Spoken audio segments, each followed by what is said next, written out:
Boa noite. Obrigado, João. Obrigado pela presença de todo mundo. Eu vou falar um pouquinho da minha pesquisa de mestrado, mas vou depois trazer alguns outros exemplos, assim, para a gente pensar alguns conceitos que eu trabalho, mas eu prometo que não vai ser enfadonho, que não vai nem ser muito acadêmico, apesar deste ser um evento acadêmico. Mas vamos lá. O eixo central desse evento é muito inspirador, assim, e me fez pensar várias questões que eu não abordo diretamente na minha pesquisa, que é a memória das imagens e a imagem das memórias. Então, a partir dessa provocação, comecei a pensar a minha pesquisa. É interessante que não deixe de ser contraditório que eu estou falando aqui na Semana da Imagem e a coisa que eu mais pesquiso é aquilo que é invisível das interfaces digitais. Então, não deixa de ser um paradoxo, mas depois vocês vão entender melhor como que isso acontece. Então, como eu já adiantei, as interfaces audiovisuais que eu estudo são as homepages do jornal Zero Hora, como objeto empírico, assim, aquilo que eu olho mesmo, mas como objeto de pesquisa, as interfaces audiovisuais. Então, à medida que eu fui avançando na minha pesquisa, eu me dei conta de que tinha um ponto que era fundamental para essas audiovisualidades, que é a possibilidade delas se tornarem espaços de controle. E isso eu vou explicar melhor ao longo da minha fala, tá? Então, vamos lá, galera. O que é a memória? Apesar de eu ter começado essa minha fala com essa pergunta, eu vou deixar ela para ser respondida por último, mas eu quero que vocês tenham em mente essa questão de fundo em tudo que eu for falar, e é legal pensar nisso também ao longo das demais conferências da semana, que eu acho que essa é uma grande provocação. Bom, então, é aquele título meio complicado, arquitetura de informação, mas afinal de contas o que é isso? Então eu vou explicar um pouquinho. A arquitetura de informação é um termo ou conceito, se a gente quiser falar mais formalmente, que ele existe desde antes das culturas digitais, das interfaces digitais, por assim dizer.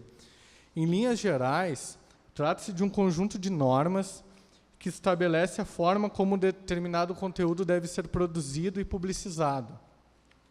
Por exemplo, na homepage de ZH, que é o que eu estudo, a arquitetura de informação determina as formas como devem ser organizadas as páginas. Um outro exemplo, para ficar um pouco melhor, ficar um pouco mais claro o que eu estou falando, vamos pensar no Facebook. O Facebook também tem uma arquitetura de informação que agencia determinadas formas de comportamento ali dentro. Não é à toa que o Facebook só tem o botão de curtir e não tem o botão de não curtir, por exemplo, que tem lá no YouTube. As formas também de compartilhamento que o Facebook oferece também são formas de agenciar sentido. Então, quando o Facebook permite tecnicamente que a gente faça uma coisa e não faça outra, isso está dentro de toda uma arquitetura de informação, daquele tipo de interface, que vai dizendo para a gente, sem dizer que não pode, vai dizendo só o que a gente pode fazer, e a gente vai entrando na lógica dele e vai operando ali. E, às vezes, a gente faz coisas que ele nem queria. Depois eu vou trazer um exemplo. Então, em síntese, quando eu estiver falando de arquitetura de informação, pensem como um conjunto de regras que estabelece critérios de organização. Se for na homepage da Zero Hora, critérios de organização das notícias e do que vai em cada lugar, o que vai antes, o que vai depois. E se a gente for pensar numa rede social, então vamos pensar nessas formas de interação que esses meios nos oferecem. Quando eu falei lá no começo que quando eu olhava para o audiovisual, eu estava preocupado com aquilo que não aparece, eu estava falando da técnica. E, bem, Se a gente considerar a arquitetura de informação como um conjunto de regras, ela pressupõe uma certa dimensão técnica. Antes de aprofundar a técnica nessas interfaces audiovisuais, vamos entender o que é isso. Para os gregos, lá 5, 6 mil anos atrás, técnica era uma determinada forma de conseguir algo que não está à nossa disposição na natureza, de forma natural.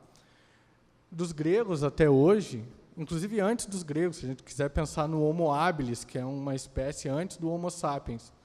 Então, a gente tem aí milênios de relação de espécies com técnicas. Então, de lá para cá, a gente já inventou um monte de técnica diferente para fazer um monte de coisa diferente. E as técnicas das interfaces e a da arquitetura de informação são apenas técnicas mais contemporâneas e mais próximas do nosso convívio, e por isso que fica mais fácil da gente pensar. Aí eu me fiz essa pergunta quando eu estava preparando a palestra, né? E se a gente tirar tudo que há de audiovisual do audiovisual, o que sobra? Então essa foi um pouco a questão de horizonte, assim, que também me trouxe várias intuições, que é um pouco que eu estou conversando com vocês. O que sobra quando a gente tira tudo? Sobra a técnica. Então, é a partir desse momento que eu começo a pensar a técnica como uma questão central na minha pesquisa. E isso eu fui aprendendo ao longo da pesquisa. Eu não era sequer capaz de intuir isso lá quando eu comecei o mestrado. E aí eu percebi que da técnica que fundamenta a arquitetura de informação de um modo hegemônico de produzir interfaces audiovisuais, eu percebi que aquilo que fundamentava essas imagens da homepage da Zero Hora eram as palavras. Mais especificamente, a linguagem HTML, que é a linguagem que fundamenta as demais linguagens de programação pelas quais os sites, a maioria dos sites são construídos. E daí eu tentei entender por que num contexto de tanta possibilidade técnica de construir narrativas absolutamente não lineares e com várias possibilidades de oferecer conteúdo jornalístico, por que o HTML ainda era usado. Ele é usado desde o começo da internet de superfície, a www, lá no comecinho dos anos 90. É evidente quando eu faço essa pergunta que eu digo, tirando tudo que há de audiovisual, o que sobra, é evidente que na técnica o audiovisual está ali, ele está em potência, está em devir, e vai se atualizar nas próprias interfaces. Mas eu quis fazer mais essa pergunta, essa questão a título de provocação mesmo. Então, aqui eu trago duas imagens da homepage da Zero Hora. Essa imagem mais da esquerda, todo mundo está mais habituado. Naquela época, o Aguirre ainda era técnico do Inter, ainda não tinha acontecido todos os desastres mais recentes do Colorado. E a outra imagem, mais à esquerda de vocês, mais abaixo, é a imagem de um programa que se chama do Santi, que é um programa que a redação da Zero Hora usa, e eles contabilizam os acessos das notícias. Então, aqueles numerozinhos que tem ali, que eu acho que não dá para ver muito bem, é o número de pessoas que acessaram cada uma daquelas notícias. Eles fazem esse monitoramento em tempo real. Mas, para vocês entenderem assim, um pouco como é que eu cheguei aqui, antes de fazer a pesquisa, eu tinha todo o envolvimento assim, com a técnica de construção de sites, que era um pouco que eu estava falando na questão anterior. Então, lá na segunda metade da década de 90, eu era um molequinho, assim, tinha uns 10 anos, e eu tinha uma prima rica, todo mundo tem um primo rico, né? E aí, naquela época, e ela tinha um computador com Windows 95, que era uma coisa incrível, né? E aí eu ia para, ela morava pertinho da minha casa, e quando ela ia para a escola, eu ia para a casa dela, mexer no computador dela. E ela não deixava eu mexer em quase nada. E o bloco de notas era uma coisa que ela... Tá, o bloco de notas tu pode usar, que tu não vai estragar. Então foi aí que eu comecei a programar sites em HTML. Assim, eu comecei a descobrir, olha, mas eu posso fazer um site aqui no HTML, no bloco de notas. E aí eu fazia outras coisas, assim, me achava o Steve Jobs, assim. E construía sites em HTML. Depois de tudo isso, passado uns 12, 13 anos, mais ou menos, eu estava na graduação em jornalismo aqui, fui contratado pela unidade de comunicação e marketing da Unicinos para ser web writer, e eu era responsável por cuidar de todos os sites dos cursos de graduação, o que é um trabalho danado, e do site do vestibular. E aí eu voltei a ter que construir sites e interagir tecnicamente com isso. E, para minha surpresa, ainda era o bom e velho HTML das minhas experiências adolescentes, lá, infantis quase. E aí eu juntei toda essa farofada aí com a minha formação de jornalista e decidi, não, vou estudar a homepage de ZH. É por isso que a homepage da ZH é o meu objeto de pesquisa. Durante o processo de pesquisa, eu dividi, assim, pensando metodologicamente, mas de uma maneira bem... Eu vou simplificar, se alguém tiver dúvida, depois eu posso explicar melhor. Eu dividi ele em dois grandes momentos. Assim. Eu peguei o site da Zero Hora, a homepage, na verdade, não o site. Eu só analisei a homepage, eu não analisei as demais páginas. E dissequei todo o site, tecnicamente. Assim. Peguei pedacinho por pedacinho e fui explicando. Ó, aqui ele funciona assim, por tal coisa, aqui ele funciona assado, aqui é diferente, aqui é assim, aqui é assado. E eu fui explicando tudo aquilo que era invisível. Eu expliquei como que ele aparecia e depois eu expliquei como que ele era construído tecnicamente, para chegar na argumentação que eu vou apresentar a seguir. E depois que eu tinha feito tudo isso, eu fui lá para a redação da Zero Hora.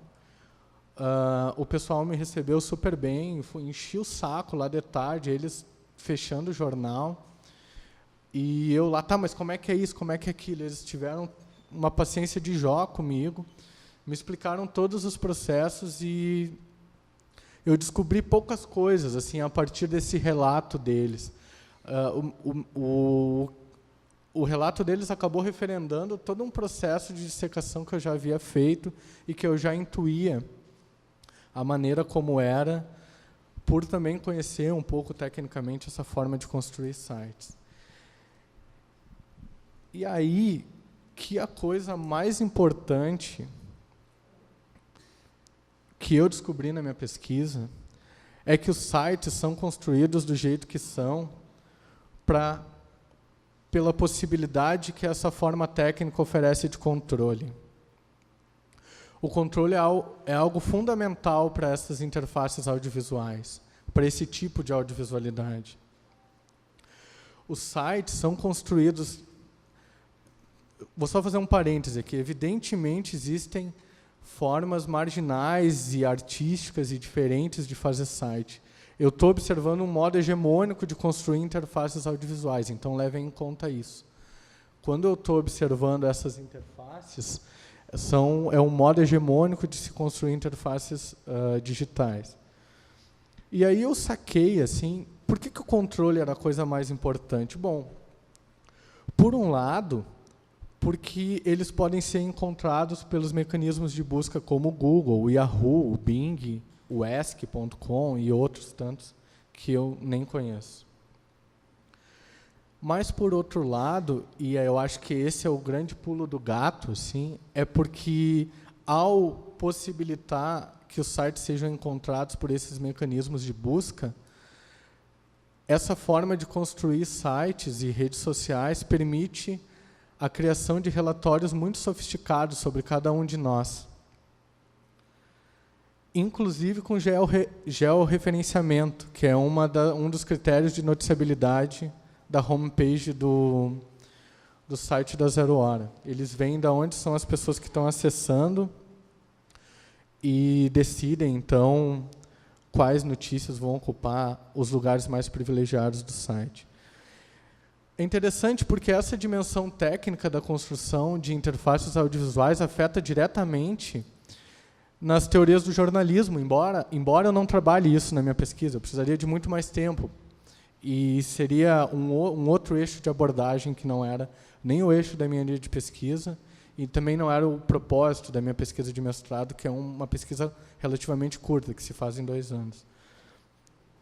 Mas é interessante porque os valores notícias tradicionais passam a ficar em segundo plano e o que acaba sendo mais determinante é essa potência de compartilhamento que os conteúdos têm a partir de um monitoramento em tempo real dos usuários. Então, o que importa para construir a homepage da Zero Hora é cumprir as regras da arquitetura de informação e que funciona, por sua vez, a partir de uma técnica. Assim. E isso, agora vocês vão entender por que eu falei dos gregos lá e por que eu falei da técnica antes. A técnica, esse momento da tecnocultura, a gente está experimentando uma espécie de mudança radical e fundamental na relação entre o homem e a técnica. Enquanto, durante muitos séculos, o homem se servia da técnica para conseguir produzir coisas ou ter posse de coisas que a natureza não oferecia naturalmente, com perdão da redundância, hoje o homem funciona a partir da técnica. E isso é uma mudança muito radical. Assim. Então, quando a gente opera a partir da lógica dessas interfaces, a gente não está usando a técnica a nosso favor, mas a técnica nos usa a favor dela. Isso é um pouco complicado, mas eu vou tentar explicar. Mas tem o controle, tá? Mas e daí que tem o controle? Bom, e daí que o controle e a técnica fazem emergir uma coisa que eu chamei na minha pesquisa de tecnocracia, que é o governo da técnica, assim. Que a gente faz as coisas tecnicamente porque faz e acabou a história. A técnica diz que tem que ser feito desse jeito, a gente vai lá e faz, e pronto, a gente não pensa muito sobre isso.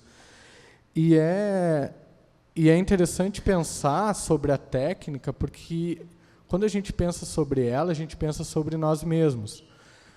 Percebam o projeto Manhattan, que, para quem não conhece, é um projeto que reuniu o governo dos Estados Unidos, um grupo de pesquisadores de universidades, a indústria armamentista e o contexto da Segunda Guerra Mundial, e fizeram 2 bombas atômicas e jogaram sobre Hiroshima e Nagasaki, porque era tecnicamente possível, embora ela não fosse tão necessária assim naquele momento da Segunda Guerra Mundial. E tem outra questão também, eu gosto de trazer esses exemplos, porque eu acho que o Benjamin intuiu isso muito bem antes mesmo da Segunda Guerra Mundial, quando ele escreve aquele texto que quase todo mundo conhece, a obra de arte na área de sua reprodutibilidade técnica. Ele vai pensar sobre a técnica também. E é interessante que, durante o Tribunal de Nuremberg, também depois aí da Segunda Guerra Mundial, os generais nazistas justificavam seus atos como procedimentos técnicos. Não foi nenhum nem dois que dizia assim, não matei ninguém, eu só cuidava das linhas de trem para levar as pessoas para o campo de concentração. Então, essas questões também são... Por isso que é importante a gente pensar a técnica assim. Para que a técnica serve? Então, agora eu falei da minha pesquisa até agora, e eu vou trazer alguns outros cases para a gente pensar, tentar ampliar um pouco esse horizonte e poder debater melhor um pouco tudo isso que eu estou falando. Esse termo GAFA é um termo usado para denominar as 4 maiores corporações assim, da atualidade, todas elas da área da tecnologia, que é o Google, a Amazon, o Facebook e a Apple. E essas são as maiores corporações, não por acaso, mas por causa do nosso trabalho imaterial e por causa da possibilidade da gente ser controlado e pela possibilidade da gente também... pelo fato de que, quando a gente navega na internet, a gente gera dossiês assim, sobre o nosso comportamento, e essas empresas monitoram cada clique que a gente dá, e a partir desse monitoramento elas produzem relatórios e aí vendem, e aí não à toa são as grandes corporações da atualidade, e elas são as grandes corporações porque elas têm bilhões e bilhões de trabalhadores não remunerados que trabalham para elas. E é isso que a gente faz quando a gente está navegando, enfim. E a gente pode ser monitorado porque as interfaces audiovisuais, essas interfaces que eu estou tratando, são construídas da maneira do que são.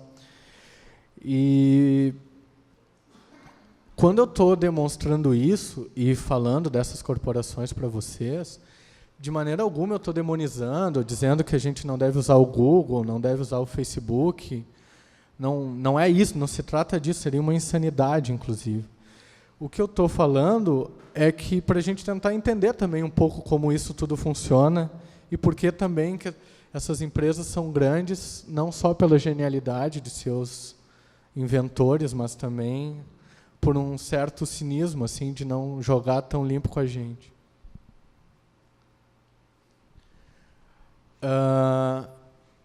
Agora eu vou trazer alguns outros cases, assim, e esse menino que é o Nissim Orfali, vocês conhecem o caso dele? Ele fez um vídeo, assim, que é meio bizarro. Assim, meio não, é totalmente bizarro. E aí, mas é isso, assim, mas tá, ok, legal. Que coisa chata é essa de ter que fazer as coisas de um determinado jeito. Que bom que a gente é livre para fazer o que a gente quiser. Isso é uma das coisas mais legais da internet. E só que aí depois ele se arrependeu e a família dele também não tiveram muito dimensão do alcance que esse vídeo podia chegar e entraram na justiça pedindo que o Google retirasse do ar os vídeos que faziam menção a ele ou à família dele. Só que o Judiciário de São Paulo, ele entendeu que era justo o pedido da família do Nissim.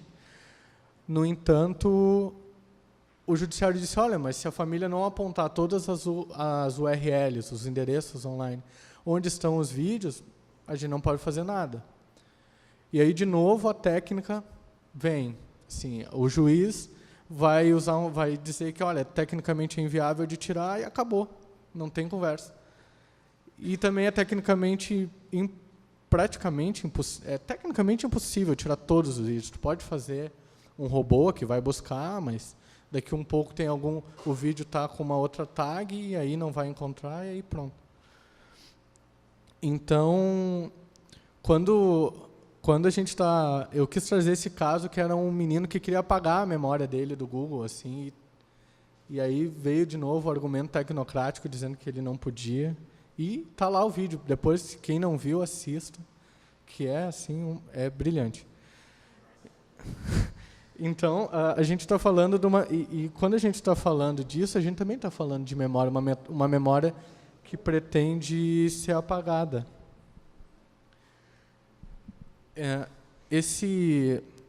Eu fiquei muito chocado quando aconteceu esse caso dessa mulher, e eu fiquei pensando nisso. Bom, isso já aconteceu há mais de um ano e eu continuo pensando nisso. Para quem não conhece, essa é uma moça que morava no litoral do Guarujá, e aí associaram ela a uma pessoa que supostamente faria magia negra com crianças, matava as crianças, uma coisa meio bizarra, assim. E aí começaram a construir, a falar, começaram a colocar coisas no perfil do Facebook dela, dizendo que ela praticava esse tipo de coisa, e aí houve uma mobilização social das pessoas que moravam perto dela, lincharam ela até a morte. Então, também é interessante pensar que a memória, nessas interfaces, é, por um lado, construída pelos aparatos, mas também, por um lado, construída por essas possibilidades técnicas que eu antes insisti tanto, e também construída pela gente. Assim, o que tem de novo aqui? Que não existe... Quando eu falo no controle, eu não estou falando daquele controle bem moderno, que existia assim, um soberano, um governador, ou um rei, ou um presidente, ou um ditador que exercia o controle. Não. O controle é rizomático, o controle funciona de uma outra ordem hoje em dia. A gente precisa tentar entender essas outras formas. E essas outras formas de controle também passam pela barbárie humana contemporânea, que é quando uma moça se constrói uma memória sobre ela, que não é verdadeira, depois a polícia investigou, nunca se encontrou nada a respeito dela, e que acabou custando a vida, assim. E que é uma coisa meio maluca, assim, mas a gente também não pode ficar também tratando tudo com luvas de pelica, assim. Eu acho que a gente tem que falar das coisas, assim, para a gente não pensar que a barbárie é uma coisa lá da Segunda Guerra Mundial e que acabou. Bom, aí, depois desse caso assim um pouco mais triste, eu vou trazer um caso feliz e alegre, mais ou menos. Alguém conhece esse camarada aqui? Bom, então, antes de mostrar o vídeo dele, eu vou contar uma historinha para vocês, tá? Imaginem vocês, daqui a um pouco vão se formar, daí estão curtindo a vida de boa, assim, tem a sua continha no Facebook, tudo bem sossegado, lindo. Aí vocês são super populares, a turma de vocês escolhe, não, vai ser o camaradinho ali, vai ser o nosso presidente da comissão de formatura. Ótimo, ele nunca foi tão popular assim. Começa a compartilhar um monte de coisa no Facebook, começa a se tornar popular, e o Facebook começa, espera, esse cara está interagindo com bastante gente, tal, não sei o quê. E agora, mas esse cara infringiu uma regra do Facebook, então nós vamos arrancar fora a conta dele. E aí causou um baita transtorno, porque ele precisava informar os colegas de todos os preparativos da formatura. Mas agora eu vou botar o vídeo para vocês entenderem melhor do que eu estou falando. Agora uma história polêmica e no mínimo constrangedora. A gente sabe que nem todo mundo gosta do próprio nome, alguns chegam até a recorrer à justiça para alterar o nome no registro, né? Mas quando se trata do sobrenome, aí fica mais complicado e o jeito é aceitar. E o que aconteceu com um morador de Porto Alegre foi o seguinte: o perfil do jovem foi excluído de uma rede social porque para os administradores se tratava de uma identidade falsa. Pela identidade, não resta dúvida. Nilmar Piroca. Esse é o nome completo desse jovem de 25 anos, estudante de farmácia. Por conta desse sobrenome, Nilmar teve a conta desativada em uma rede social. Usou ela por 4 anos, mas em um determinado dia não conseguiu se logar mais. Quando eu fui tentar logar, apareceu uma mensagem: sua conta foi desativada. Eu estou me formando agora, eu faço parte da comissão de formatura. Como é que eu vou agora divulgar para todo mundo? Eu não tenho contato de todo mundo. Como é que eu ia divulgar tudo que estava sendo programado para a nossa formatura? Nilmar mandou e-mail com a cópia dos documentos para os administradores e só recentemente conseguiu voltar a acessar. Os perfis de outras 4 pessoas da família também foram excluídos. Esse professor especialista em redes sociais lembra que esse site é mais rigoroso quanto à segurança, devido ao grande número de usuários. O sobrenome bateu com uma das palavras que está numa coisa que a gente chama de blacklist, tipo, lista de palavras que não pode aparecer. E aí, quando o sistema automaticamente pegou, aconteceu o problema de ele não conseguir entrar. Pois é. Esse aí eu não sei se tem mais raiva do pai ou do Zuckerberg, né? Mas, coitado, mas bom, enfim. Bom, galera, recentemente eu descobri esse site que se chama Tudo Sobre Todos e que eles deveriam ter publicado aqui no Brasil há uns 2 anos atrás, daí ele seria o meu objeto de pesquisa. Mas como não publicaram, eu já tinha até defendido a dissertação, está aí um tema para quem quiser levar adiante. Eu não conhecia, eu descobri esse site há pouco tempo e ele promete oferecer informações pessoais sobre quaisquer pessoas, incluindo CPF, o nome dos vizinhos e sei lá mais o que mais esse site pode oferecer. A versão paga, né, evidentemente. Ele teve um momento que ele ficou fora do ar, semanas atrás, mas ele já está no ar novamente. Eu peguei essa imagem no final de semana. Eu fiquei meio assustado assim, quando eu descobri desse site aí, ainda mais quando a gente vive um momento que pessoas como Julian Assange, o nosso camaradinha lá do Wikileaks, está preso, né? E aí o Julian Assange está preso e a NSA, que é a Agência Nacional de Segurança dos Estados Unidos, continua espionando todo mundo ao seu bel prazer, assim. Então acho que tem algumas inversões, assim, que são um pouco complicadas, enfim. E esse site Tudo Sobre Todos, ele é bastante ilustrativo da minha argumentação que eu tentei desenvolver na minha pesquisa, e que demonstra de que maneira o controle se torna um elemento fundamental. É por isso que eu falo tanto sobre isso.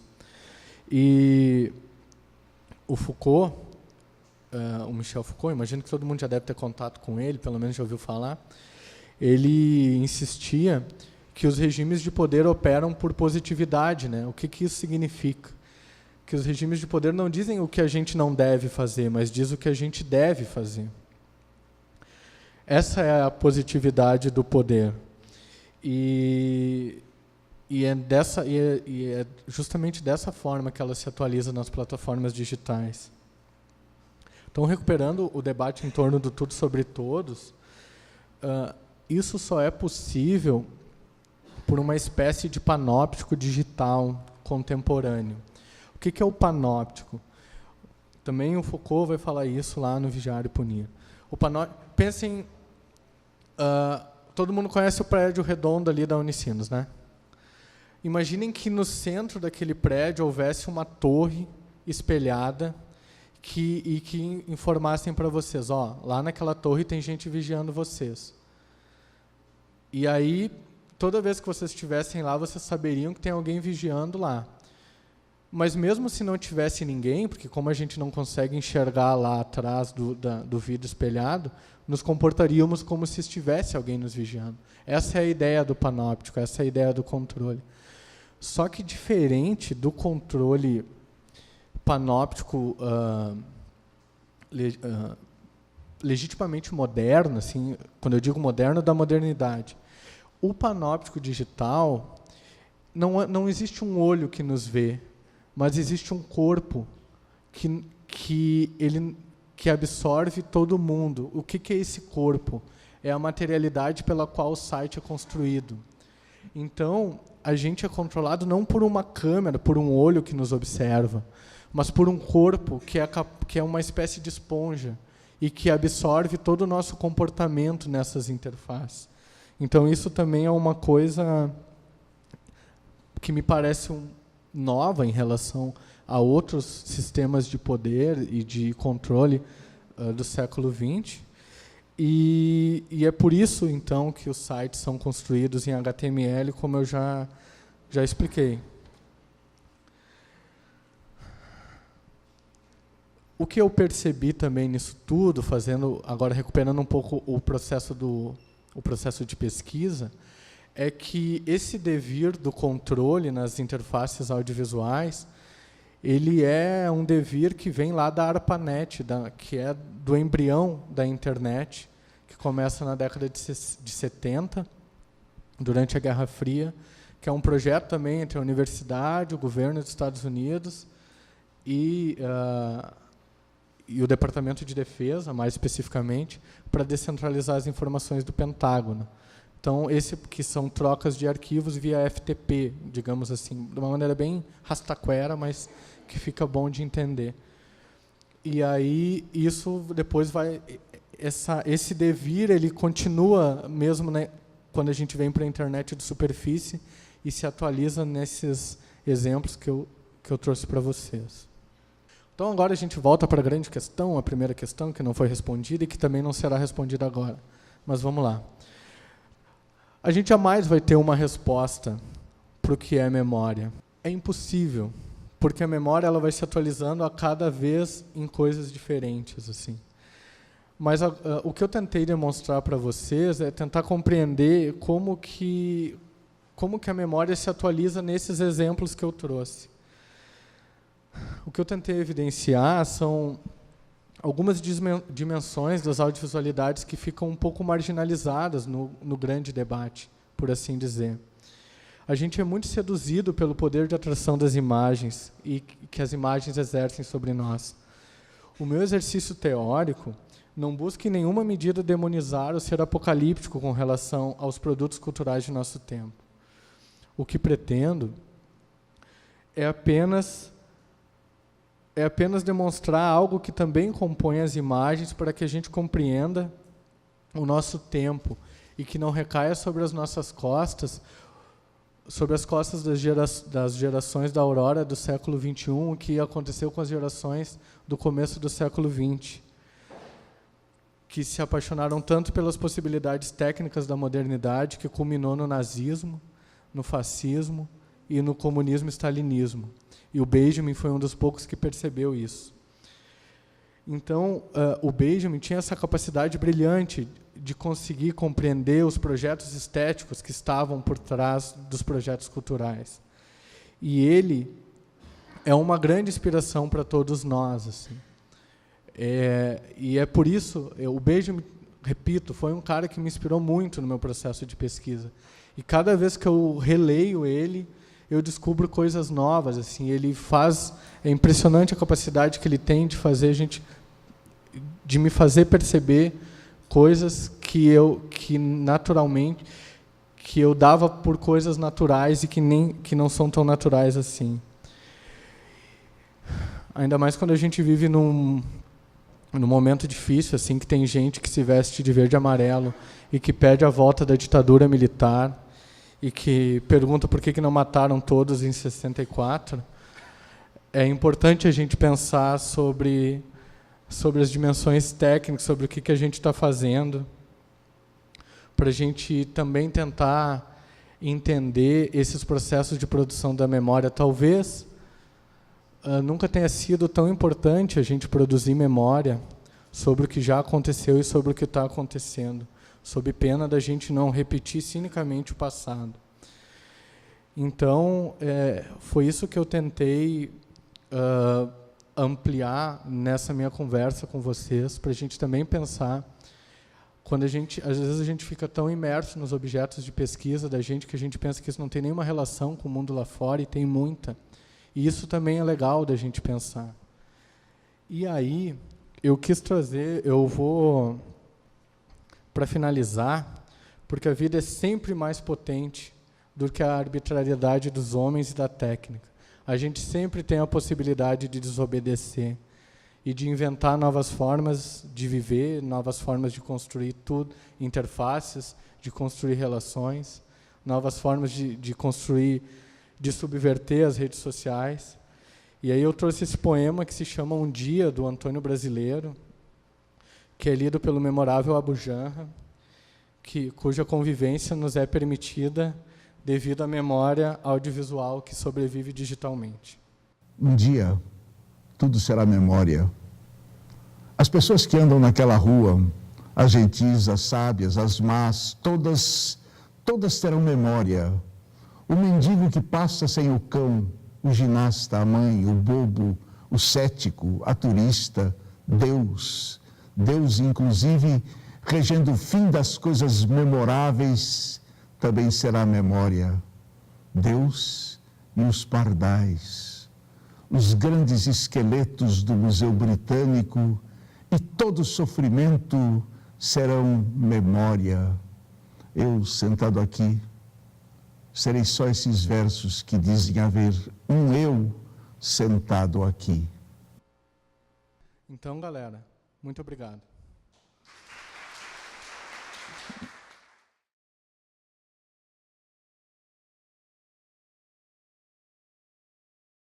Boa noite a todos. Obrigado, João, pelo convite, a gente voltar, né? Depois de terminar a pós-graduação, eu fiz um mestrado aqui nessa linha de pesquisa e no início desse ano terminei meu doutorado, e o que eu apresento aqui hoje, pelo que eu entendi, a proposta era trazer as pesquisas que a gente faz, né, dentro do programa, apresentar a pesquisa que eu fiz no doutorado, que terminei no início desse ano de 2015. Uma oportunidade super interessante para nós, né, que fomos alunos aqui, de poder compartilhar com outras pessoas, esse conhecimento que a gente, de certa forma, gerou também com outros a partir de um tempo que nós ficamos aqui. Dessa forma, eu trago uma fala aqui que parte do nome da própria tese que eu fiz, que é a tendência espectral do audiovisual contemporâneo no YouTube. Da onde vem isso, assim, que cenário que eu tinha para pesquisar e da onde que isso apareceu? Isso apareceu a partir de observações básicas, que todo mundo percebe, né, que são essas mudanças que tem nos espectadores e na realização audiovisual ao longo dos últimos anos, uso das tecnologias da informação e da comunicação, e com o aparecimento, né, e o desenvolvimento muito grande nos últimos 10 anos do YouTube, né, praticamente aí, que também eu fui voltar muito para os arquivos, que foi algo que eu já tinha trabalhado no mestrado, só que quando eu fiz a pesquisa de mestrado eu trabalhei sobre um filme, e no doutorado eu já fui partir para o YouTube, porque ali a gente tem muito material e os arquivos estariam lá. E é por aí que eu vou tentar trabalhar um pouco e falar para vocês a questão desse tema, que é a memória das imagens e as imagens da memória, que tem tudo a ver com essa questão de trazer de volta arquivos, né, sejam audiovisuais ou sejam arquivos que vêm pela nossa memória. E foi isso mais ou menos que eu fui trabalhar. Então, o meio da pesquisa foi o YouTube.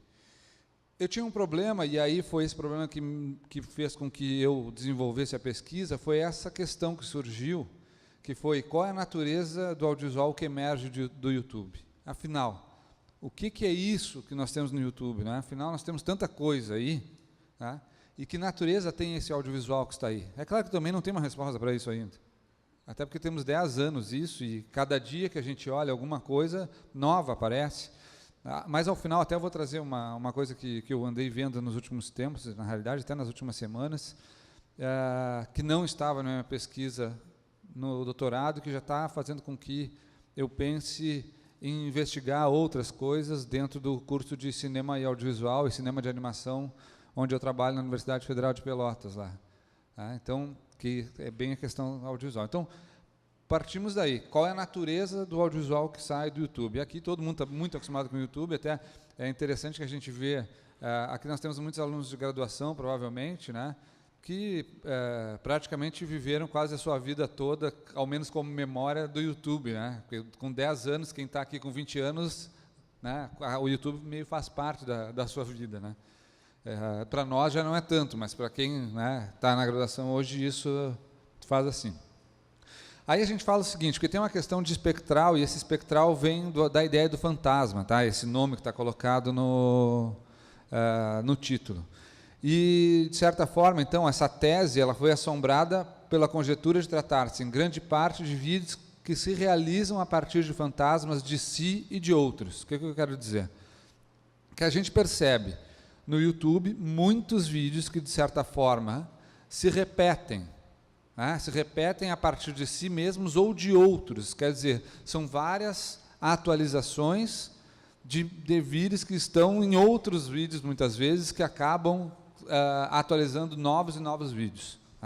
E esses seriam esses fantasmas, né? Esses fantasmas que vão, de certa forma, fantasma é como se fosse, praticamente, de uma forma bem simples do conceito, pensarmos o quê? Fantasma é aquilo que está entre a vida e a morte, né? Mais ou menos seria isso, né? Uma entidade que está entre a vida e a morte.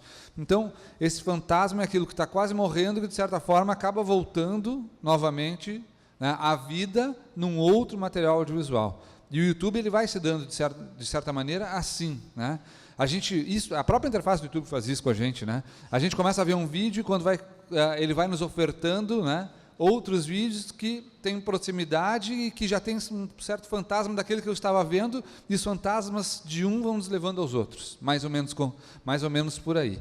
E foi essa a observação. Então, a existência de tal tendência é decorrente dessa percepção que, nesse cenário, há uma mistura de diferentes tipos de vídeos com imagens de arquivo ou também materiais que são feitos com câmera. A mim não interessava apenas trabalhar arquivos como imagens de arquivo, como aquilo que a gente tem como algo, parece que imagem de arquivo é sempre uma coisa que ficou no passado, né? arquivo, parece uma coisa morta, mas o arquivo não é só isso, né? O arquivo, se a gente pegar alguns autores que trabalham na questão do arquivo, não nos colocam o arquivo como algo morto, e a gente tem que pensar assim, né? Se a gente pegar Derrida, ele pensa o arquivo dessa forma, né? O arquivo é sempre algo que está nos prometendo algo para o futuro, né? Sempre nos promete algo por vir. Derrida fala assim, o próprio Foucault, que agora há pouco se referiu, o Ricardo, também fala nesse sentido, né? A questão dos enunciados que o arquivo possui, como sempre uma promessa para alguma coisa. Então o arquivo necessariamente não é algo morto, e arquivo não é só uma imagem que já foi utilizada e que é utilizada novamente. Um arquivo pode ser feito a partir de uma câmera, e a gente vai conversar um pouco mais sobre isso aqui. O objeto de pesquisa foi essa tendência espectral do audiovisual contemporâneo no YouTube. Então, eu acreditava naquele momento, para conseguir fazer a pesquisa avançar, eu acreditava que existia essa tendência fantasmagórica, né, vamos dizer assim, do audiovisual no YouTube. Então, quer dizer, as coisas vão se dando no YouTube a partir desses fantasmas. Objetivos. Todos os objetivos foram encontrar o que dura de audiovisual nos materiais arquivados no YouTube e o que se atualiza. Quer dizer, o que eu vejo no YouTube, o que tem de audiovisual nisso, o que está durando nisso, né? E, além disso, o que vai se atualizando em cada material que eu vejo. Né? Porque necessariamente não se atualiza só o vídeo, pode se atualizar muitas outras coisas que vêm como memória. Observar o que os vídeos do YouTube pensam sobre a tendência fantasmagórica do audiovisual contemporâneo. Então, esse conjunto de vídeos que eu seleciono serve também para, de certa forma, pensar, para fazer o que esses vídeos, num conjunto, pensam sobre essa tendência fantasmagórica. O recorte que eu faço, é claro, né? Se o João fizer um recorte, provavelmente seja outro, mas ele consegue, talvez, com um recorte que ele fizer, também procurar essa tendência fantasmagórica a partir do que eu proponho. Tentar responder também o que esses mesmos vídeos podem estar pensando sobre a tecnocultura, que seria algo mais amplo, que faria parte, então, da linha de pesquisa como um todo, né, que estaria relacionada à questão da tecnocultura. E até respondeu que a tecnocultura é uma coisa meio complicada, né?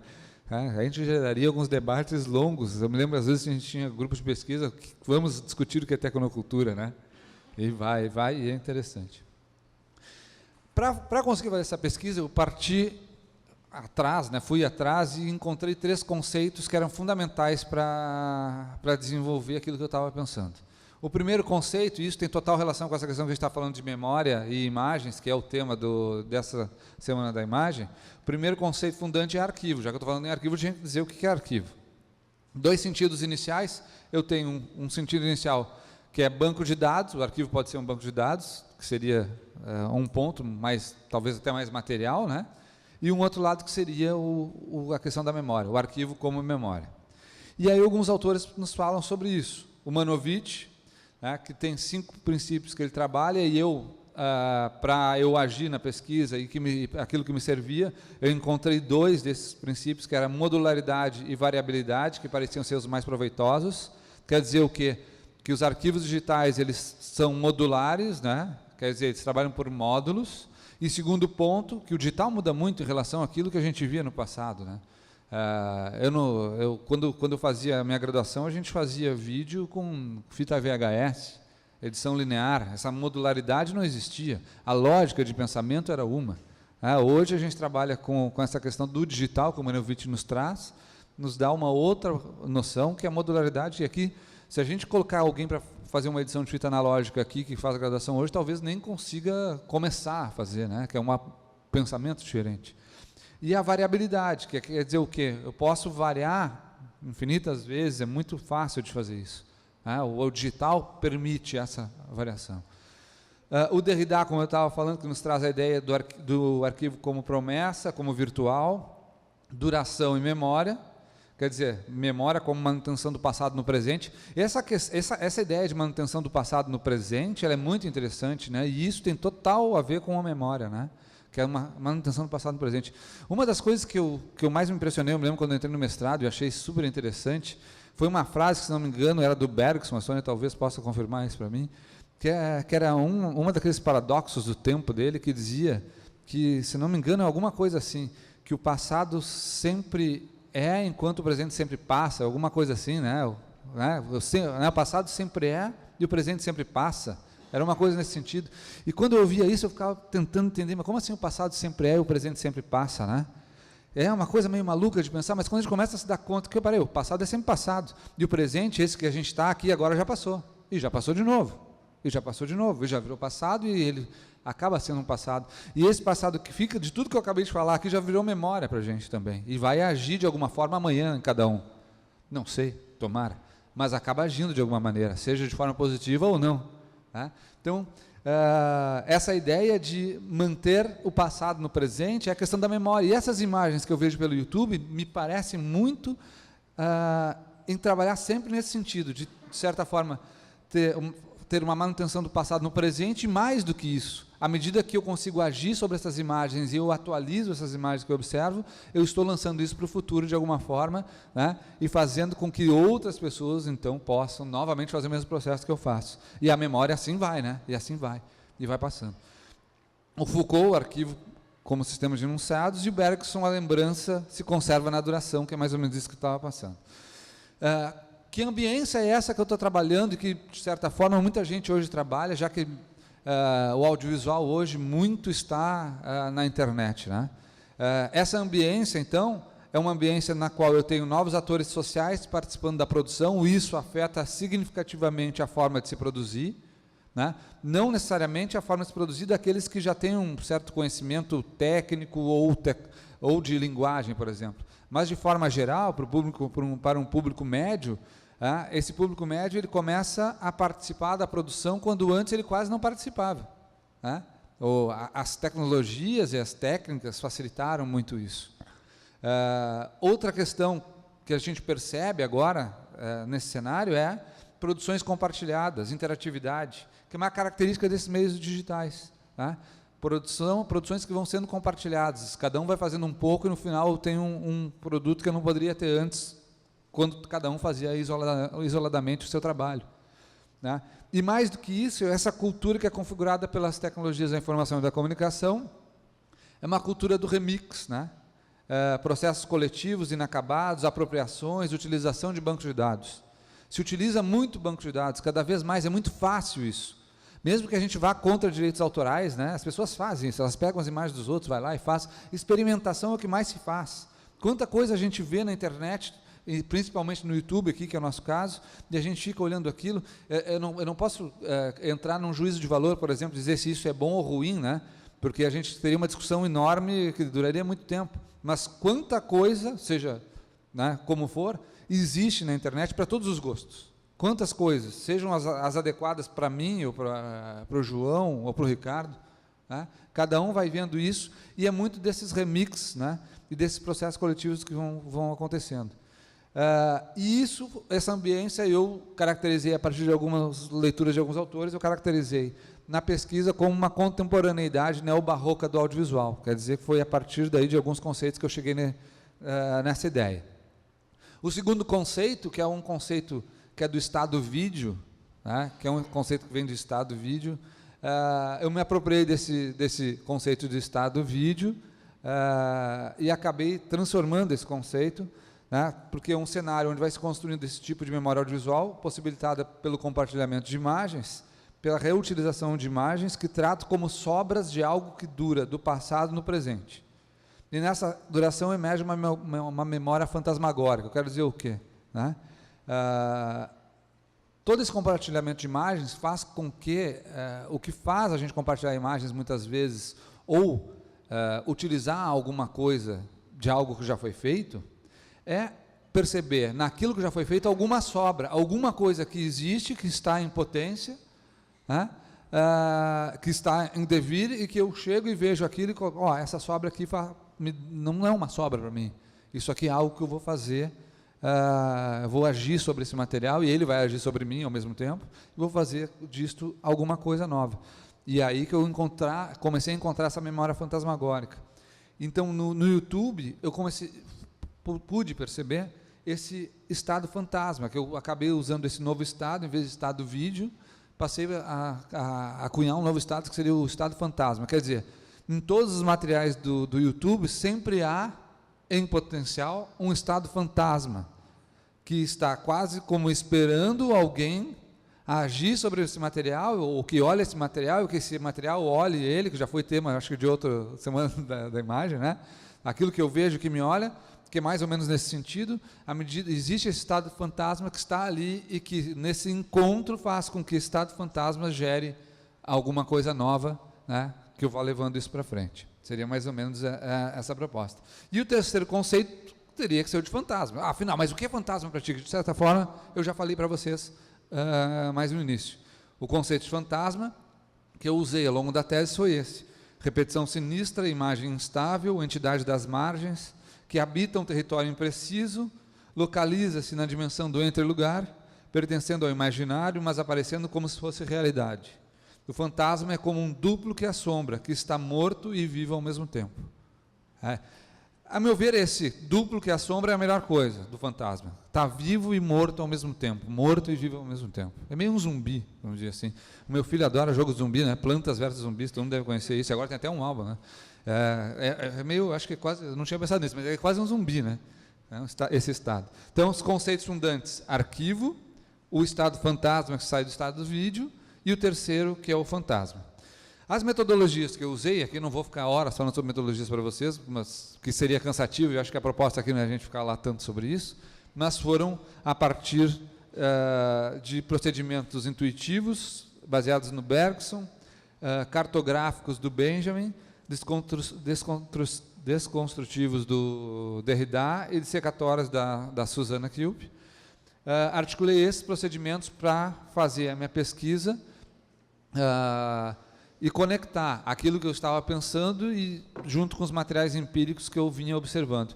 E uma das coisas mais complicadas, talvez para vocês também seja, porque é muito maluco, né? A gente começa a andar no YouTube e como existe muito essa questão de um vídeo nos levar para outro, a gente não sabe onde parar. Né? E a gente começa a andar, vai, e aí, isso aqui pode ser interessante, vai lá e acessa outro. E aí tu não consegue parar. Um dos maiores problemas da minha pesquisa era saber encontrar o corpus da pesquisa, quer dizer, quais vídeos que eu vou observar, e parar com isso. Chegou num ponto eu tinha que parar e dizer, olha, não vou mais olhar nada, porque se eu olhar, sempre tem alguma coisa. E quando eu cheguei para fazer a defesa da tese, eu tinha outros vídeos que eu já estava olhando, mas eu não podia mais colocar, porque os vídeos vão chegando até as pessoas, né?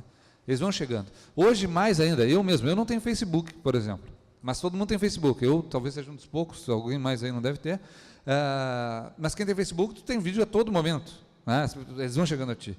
Eu tenho uma outra forma de encontrar os vídeos, né? São a partir das outras pessoas que eu convivo. Então, quer dizer, um aluno vai lá e mostra uma coisa, ou agora o meu filho de 2 anos tem acessado coisas que estão me interessando, sabe, de estudar. Meu filho com 2 anos vai lá e fica em aplicativo do YouTube passando de um vídeo para outro. A interface é meio para isso, né? Gustavo, talvez eu concordar, Gustavo estuda essa parte também da interface, né?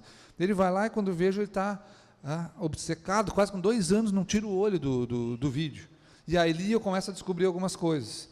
Né? E para parar, mas eu tive que parar para fazer a pesquisa. E aí eu encontro imagens dialéticas, as minhas imagens dialéticas dessa cultura audiovisual contemporânea, e algumas coisas são interessantes antes de eu mostrar as imagens, alguns pontos. Uma imagem está sempre recomeçando quando é reutilizada, à medida que vai à sua origem. Tá? Quer dizer, toda imagem que é reutilizada, quando vai à sua origem, ela está recomeçando. Tal recomeço pode ser em direção à sua sobrevivência como si mesma ou como outra. Quer dizer o quê? As imagens, quando eu vejo, elas estão voltando no tempo, quer dizer, como memória, né? E elas podem voltar como elas mesmas ou elas podem voltar como outra, dependendo da forma como elas são utilizadas, dependendo da forma como uma pessoa observa isso. Esse é um primeiro ponto. Outro ponto. Uma imagem é muito determinada pela relação da memória do espectador ou espectador-produtor com aquilo que ele vê. Por que espectador-produtor? Porque nós todos, como espectadores, somos produtores também. Nós estamos produzindo essas imagens que nós olhamos. Alegorias no reino dos pensamentos são como ruínas no reino das coisas. Quer dizer o quê? Eu uso uma questão de alegoria para trabalhar, que é a questão da alegoria que seja dos restos, que seja dos rastros. Essas alegorias de restos ou rastros no pensamento são como ruínas no reino das coisas. As coisas que estão em ruínas fisicamente, eu sempre posso olhar para aquilo e pensar algo sobre aquilo me dizer algo da sua história ou como memória. A mesma coisa, quando eu olho uma imagem e nela eu vejo algum rastro, é a mesma forma para o pensamento. Eu olho aquilo e penso alguma coisa.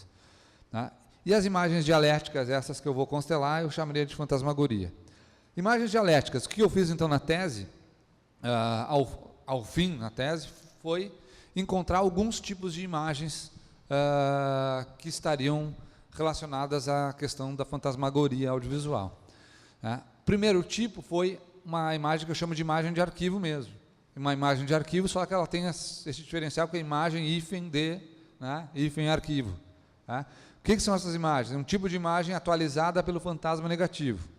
Os vídeos feitos com essas imagens normalmente fazem as mesmas renascerem. Isso é interessante. Os traços que levam ao passado não sobrevivem com força e, dessa forma, a volta do arquivo se dá como outro. Quer dizer o quê? Mais ou menos assim, eu vejo algum vídeo que eu não tive nunca nenhuma relação com ele. Topo no YouTube com algum vídeo e eu nunca vi essas imagens. Como é que elas funcionam para mim? Como simplesmente imagens de arquivo, porque eu não consigo nem nomear muito isso, eu não tenho relação de memória com ela. Não tenho lembrança, por exemplo. Eu não tendo essa relação, elas voltam, elas não renascem muito, elas renascem como outra, elas renascem como qualquer coisa.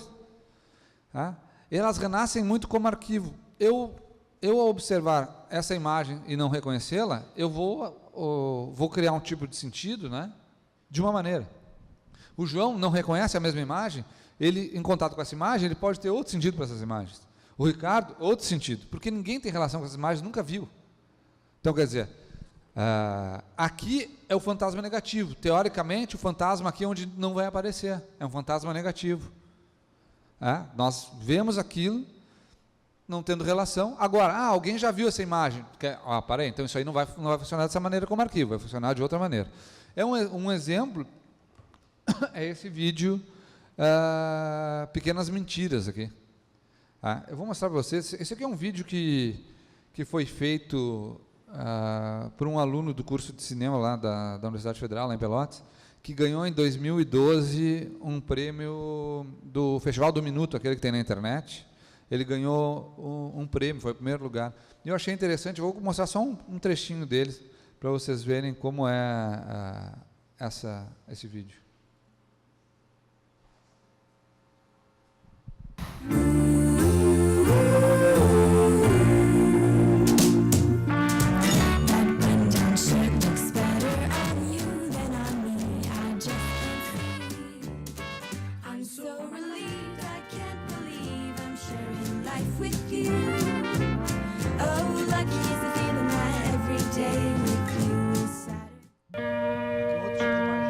A visita à União Soviética no final de 1960 fez do vice-presidente João Goulart o primeiro dirigente latino-americano a furar a barreira ideológica armada pelo Ocidente em torno de Moscou.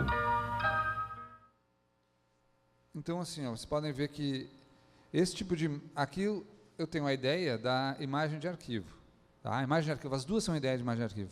A primeira, provavelmente aqui, não sei se alguém já tinha visto esse vídeo, ou essas imagens, são imagens feitas por uma empresa profissional em fazer imagens e que dispôs o banco de imagens dela para as pessoas realizarem vídeos por um concurso. Então, quer dizer, poderiam claramente ter imagens que não fossem de arquivo. Poderia alguém, eu olhei isso aqui, poderia ter sido pego uma câmera e ter sido realizada para esse vídeo. Eu nunca vi. Então, não tem nenhuma relação. O outro vídeo que a gente viu ali é um vídeo com imagem de arquivo também, mas já tem uma proposta um pouco diferente. E aí foi uma proposta que eu encontrei algumas molduras para imagem de arquivo. Quais foram as molduras que eu percebi na internet, então, para imagem de arquivo, quando eu uso imagem de arquivo? Primeira moldura, montagem. A montagem exerce diretamente influência sobre os vídeos que a gente vê com imagem de arquivo. Totalmente dependente da montagem. Da forma como eu monto, as pessoas podem entender ou não. Isso aqui que eu chamo de imagicização, de narrativas textuais. Seria aquele vídeo que a gente viu com a moça pulando ali, que simplesmente as imagens são utilizadas como uma ilustração de alguma coisa, para acompanhar uma música ou alguma outra coisa. Outra ideia, historicização referencial. Quando eu uso imagens para confirmar alguma coisa histórica, por exemplo.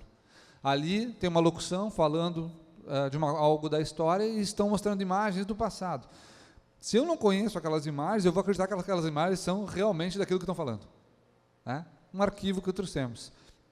Polifonia visual, aqui é um outro caso, de imagens de arquivo, que seria, por exemplo, essa que está bem na direita, lá em cima, que eu pego do filme Nós que Aqui Estamos, por Vós Esperamos, né, que são várias imagens diferentes montadas ao mesmo tempo, de arquivo, né, e isso gera, quando a gente usa muitas imagens misturadas, a gente acaba encontrando uma questão que a gente chama de imagem-conceito, tá, que não é todo mundo que entende da mesma maneira.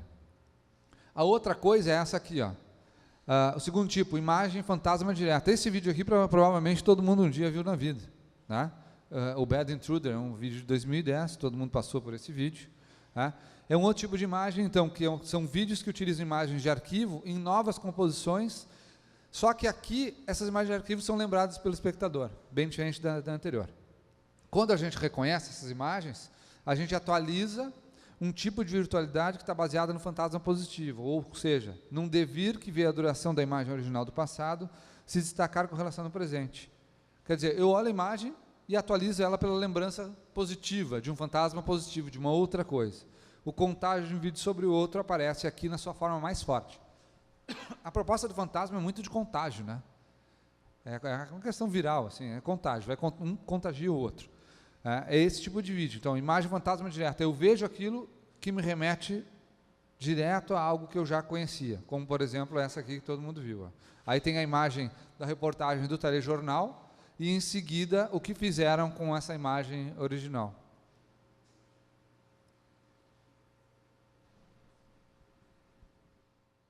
Items in her bedroom. Antoine Dodson heard his sister scream and ran to help. Well, obviously, we have a rapist in Lincoln Park. He's climbing in your windows. He's snatching your people up, trying to rape them. So y'all need to hide your kids, hide your wife, and hide your husband because they're raping everybody out here. Well, obviously, we have a rapist in Lincoln Park. He's climbing in your windows, he's snatching your people up, trying to rape them, so y'all need to hide your kids, hide your wife, hide your kids, hide your wife, hide your kids, hide your wife, and hide your husband, because they're raping everybody out here. You don't have to come and confess, we're looking for you, we gon' find you, we gon' find you, so you can run and tell that, run and tell that, run and tell that, oh boy, oh boy. E a música ficou boa, né? E isso é interessante, aqui é uma característica muito de internet, assim, né? O pessoal pega a imagem original e vai e refaz uma, e isso seria essa imagem fantasma direta, né? E aí a gente tem algumas, e quais são as molduras que a gente percebe aqui para que isso realmente aconteça, né? O que ajuda, né, nessa relação de memória? A montagem, fundamental. Vestígio sonoro, sempre tem alguma coisa do som da anterior. Quem já conhece esse vídeo, ao ver o cara falando na reportagem, ali já vê ele cantando, né? A gente vê ele cantando, porque a gente já conhece a música. Né? Exposição de marcas originais, quer dizer o quê? Nós temos algumas marcas de anunciação da emissora de televisão que não são retiradas, né? Tá tudo lá na outra imagem. Conservação de imagem de som é fundamental para que a gente resgate isso, né, como lembrança. E incrustação exponencial, quer dizer, essas relações que tem ali dentro, elas meio potencializam tudo para a gente voltar ao passado, todas essas relações que existem. O outro tipo de imagem fantasma é uma indireta, também muito feita por esses novos produtores audiovisuais que surgem com a internet e com o YouTube. Quer dizer o quê? É uma imagem fantasma que é atualizada pelo fantasma positivo também, né? Quer dizer, pela presença de algo que não está, pela presença de algo ausente. Nesse caso, os vídeos são realizados com novas imagens, as pessoas pegam uma câmera, fazem novas imagens, mas se referindo àquele vídeo que já, de certa forma, fez sucesso. Não são as mesmas imagens, mas são imagens que têm características muito parecidas com aquelas para justamente as pessoas assistirem, porque vão lembrar do anterior. Tá? Então tem que ter algo, sempre tem que ter essa referência declarada a alguma coisa que aconteceu, esse fantasma indireto. E esse fantasma indireto está, por exemplo, nesse vídeo aqui, que é o pior comercial do mundo, da celaria texana, né? Vários de vocês devem ter visto esse comercial da celaria texana. E aí tem, a partir dele tem os indiretos, né? Amor, que cela linda! Vem aqui para você ver. Nossa, que linda! Você gostou? Ai, Que foi, amor? estava sonhando, galopando no tango com aquela... Só um pedaço, porque isso é muito ruim, né? E aqui o outro. Amor, que cela linda! Vem aqui para você ver. Nossa, que linda! Você gostou? O cavalo foi tocado dando bicicleta. Que foi, amor? Estava sonhando, galopando no tango. Quer dizer, esse é um de vários que a gente... Aí, qual era a minha grande dificuldade quando eu ia pesquisar? Era justamente isso, né? Porque tem tanta coisa preciosa assim, né? Que você não sabe o que tu vai usar. Tem muita coisa. Então, eles têm que refazer de alguma maneira. O que a gente encontra aqui? Aqui, por exemplo, o próprio do Bad Intruder também tem imagens fantasmas indiretas, né? Esse é uma coisa interessante. A gente tem, por exemplo, o Thriller do Michael Jackson. Isso aqui é uma imagem fantasma ali, né? Tem o videoclipe do Thriller e a gente tem aqueles presidiários das Filipinas também dançando a coreografia inteira, não sei como conseguiram fazer isso com eles, do Thriller, né? E quais são as molduras que a gente encontra aqui? O que a gente encontra para isso acontecer? A montagem está em todos. Imagem novidade quer dizer o quê? Uma imagem nova, é sempre uma imagem nova, não é aquela que já foi feita. Só que nessa imagem nova tem que ter manutenção de elementos gráficos ou visuais, algum tipo de elemento que se refira ao anterior. A proximidade sonora, vejam que a própria atuação desse comercial do segundo tem que ser tão ruim quanto a primeira, né, para a gente fazer essa ligação. Né, e a atuação referente, também a atuação dos personagens tem que ser tal e qual a original. Isso acontece em todos. E o quarto tipo de imagem fantasma seria uma indefinida, né, que a gente vê muito no YouTube, bastante isso. São aqueles tipos de imagem fantasma no qual a gente acessa um vídeo e tu acha que tu está assistindo aquele vídeo pela primeira vez. Pá, é algo inédito. Nunca vi isso na vida. Pô, eu vou correr esse risco daqui a pouco quando eu mostrar uma coisa para vocês, tá? Que é uma coisa nova que eu estava pensando. E aí, quando tu começa a ver, aquele que tu acha que é o inédito, não é. Tem vários outros. E aí tu começa a te perder e já não sabe realmente qual é o primeiro, qual foi baseado em qual está se baseando no outro. Isso é o que mais acontece quando a gente começa a navegar. Né? Então, é um fantasma também, só que aqui as referências são meio recíprocas, há uma troca assim, né, de referências. Não quer dizer que um leve diretamente ao outro. Um leva ao outro, o outro leva a um. É mais ou menos essa ideia, e não só eles dois, mas há vários. Tá? A gente normalmente não sabe qual é a original. Para mim, a original é uma, para o João é outra, lá para o Gustavo é outra, e assim vai. Por exemplo, aqui, eu acabo caindo em coisas que todo mundo conhece, porque a gente não tem como não cair, né? O Harlem Shake foi um exemplo desse. Depois tiveram muitos, né, infames até, mas isso aqui, teoricamente, tem dois aqui que são meio originais. Esse seria um primeiro, eu acho.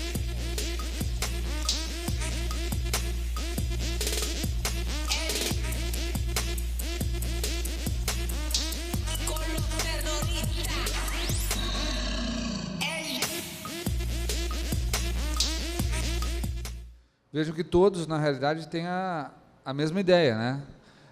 Eu, quando estava fazendo essa pesquisa, eu fui procurar na internet, vamos ver qual é o original. Eu encontrei dois. Um dizia que era original, o outro também dizia que era original. Que são, se não me engano, são esses dois que eu coloco aí. Só que os dois, se não me engano, estão com a mesma data de publicação. E aí tu não sabe qual é uma coisa meio assim. O que a gente encontra aqui, outro exemplo ali, esses vídeos desses youtubers de hoje, né? Por exemplo, o Cauê, esqueci o sobrenome do cara, Cauê Moura, né? E o Felipe Neto, né? Esses dois, para mim, são também indefinidos. Um é fantasma do outro, como vários outros. Eles fazem praticamente a mesma coisa. Então, montagem, imagem, novidades, as imagens são sempre novas. A montagem padrão, para que seja indefinido, sempre é padrão. O tipo de montagem de um vídeo e de outro, existe um padrão igual. Né? A reverberação, um reverbera o outro, assim como o eco de linguagem. A linguagem, consequentemente, de um e de outro, elas são muito parecidas. Né? E aí as considerações que eu chego ao final desses tipos de fantasmas que eu vi pelo YouTube são Ao mesmo tempo que se multiplicam, há também um evanescimento das imagens por meio de uma aceleração da efemeridade. Quer dizer, tudo passa muito rápido. Isso tudo que a gente viu aqui já tá longe da gente, já tem muitas outras coisas agora. E o que está hoje, né, já amanhã já vai ter uma outra coisa que vai estar lá tendo não sei quantas milhões de visualizações. Então, é tudo muito rápido, mas tudo se multiplica, mas passa rapidamente. Alguns vídeos aparecem repentinamente, tem vida breve. Após a vida das imagens, ela vai atuar sempre, e a morte se torna um elemento propulsor, de onde um fantasma de uma época volta a para assombrar outro período. Quer dizer, tem sempre um fantasma de uma época assombrando outro período, outros vídeos. Está sempre voltando. Essa é uma ideia. Aí trazendo o Flusser, que se usa bastante na pós-graduação, não sei se na graduação o pessoal da fotografia até usa o Flusser, talvez usem, o Willem Flusser. Eu trago essa ideia da função do tipo biombo, né, que passa a ser exercida por imagens que mais vão criando um próprio mundo das imagens do que mostrar a realidade. Essas imagens que estão no YouTube mostram um novo mundo, que é o mundo das imagens, e não simplesmente aquele mundo que está lá fora. É mais ou menos essa a ideia. E esse biombo nos oferece uma vista para esse mundo, e oportuniza essa aparição de uma tendência espectral. Já que ela está nos fazendo voltar os olhos para o mundo das imagens, os fantasmas vão surgindo aí pelo meio e vão levando isso para frente. E esses vestígios ou restos, como eu falei, vão definindo caminhos, e também dá para perceber que tem uma ingerência sobre o sentido que cada realizador atribui às imagens. Quer dizer, eu vou lá, faço um vídeo e coloco esse vídeo no YouTube, não quer dizer que eu determine o que isso vai dizer para as pessoas. Às vezes tu tem uma intenção e isso acaba sendo uma outra coisa. Talvez, eu não conheço aquele vídeo que o Ricardo só mostrou aqui do menino, aquele que queria tirar. Talvez ele quisesse, não sei o que é, mas talvez seja um caso, quisesse fazer alguma coisa e acabou, né, essa ingerência sobre a imagem fez com que isso passasse para um outro, né, criasse um outro tipo de sentido nas pessoas, e por isso que quiseram tirar. Eu imagino isso. E por último, olha o que eu andei arriscando agora, que foi o seguinte, que eu estou começando a pensar, se o João me permite, não fazia parte da pesquisa lá, e sim algo que eu estou pensando a partir de agora, já na Universidade Federal lá em Pelotas, que é uma imagem que eu já vim olhando nos outros, mas que começo a perceber que agora tem um outro tipo de fantasma que é do meio, que eu não tenho um nome para isso ainda, que foi observando alguns tipos de vídeos que tem um fantasma que é o próprio meio. O fantasma me parece ser o próprio meio, que é o YouTube, por exemplo, que é o Facebook ou outras coisas. Onde foi então que surgiu isso aqui? Como eu estava conversando, alguns dias, eu estou em casa, meu filho de 2 anos, mexendo no aplicativo do iPad do YouTube, ele começou a ver um vídeo. E aí eu e a minha mulher, a gente percebeu que ele não parava de olhar aquele vídeo, daqui a pouco passava para outro, e ficou muito concentrado naquilo. O Pedro está sempre fazendo um monte de coisa, daqui a pouco ficou muito parado. Eu tenho um filho outro de 8 anos, e a gente está sempre meio controlando o que eles estão olhando, e vamos olhar o que ele está vendo. E aí ele olhava aquilo, ficava olhando, daqui a pouco passava um tempinho, olhava outro, e é muito fácil passar e trocar. Aí quando eu fui olhar, ele estava vendo um vídeo que era sobre esses surprise eggs. Já viram isso? Nós não somos público para isso. Que idade está? É filho? 7 meses. Daqui a pouco, com 2 anos, tu vai estar vendo esse tipo de coisa. Eu não conheceria isso se não fosse o meu filho de 2 anos. Olha que loucura. Não sei se o teu já vê isso, Reisel. Já viu surprise eggs? Não. É uma loucura, né? E aí eu comecei a ver ele olhar isso, e são simplesmente um plano fechado de 2 mãos de uma pessoa que vai abrindo ovinhos de Kinder Ovo com surpresas dentro.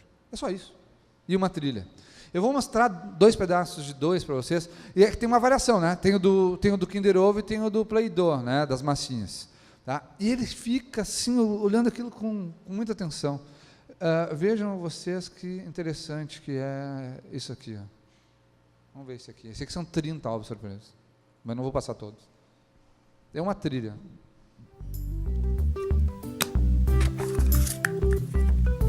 Emocionante.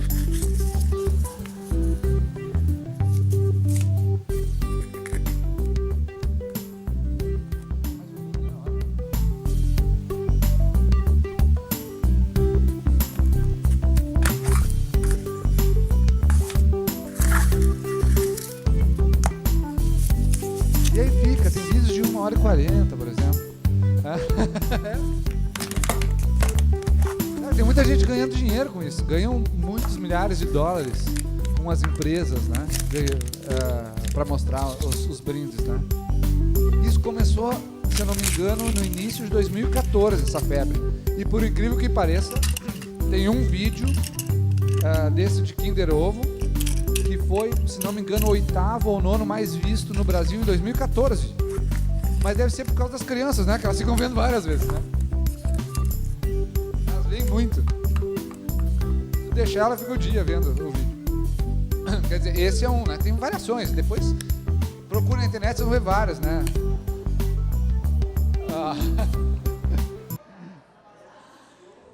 E tem esse aqui, ó. Esse aqui é do Play 2. Esse aqui é mais emocionante. Esse aqui mistura a massinha de modelar, ó. Esse aqui tem a surpresa maior, ó.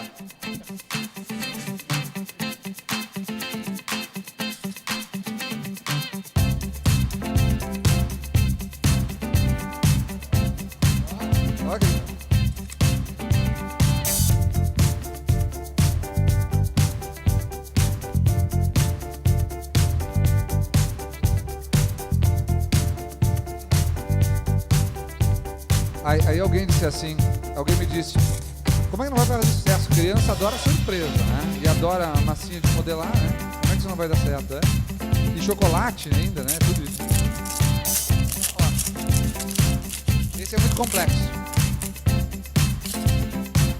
E isso, tem vídeos que tem 200 milhões de visualizações. Esses dois que eu peguei não é muito. Esse aqui deve ter 79 milhões e outro uns 30 milhões só. É que foi colocado há talvez 2 meses.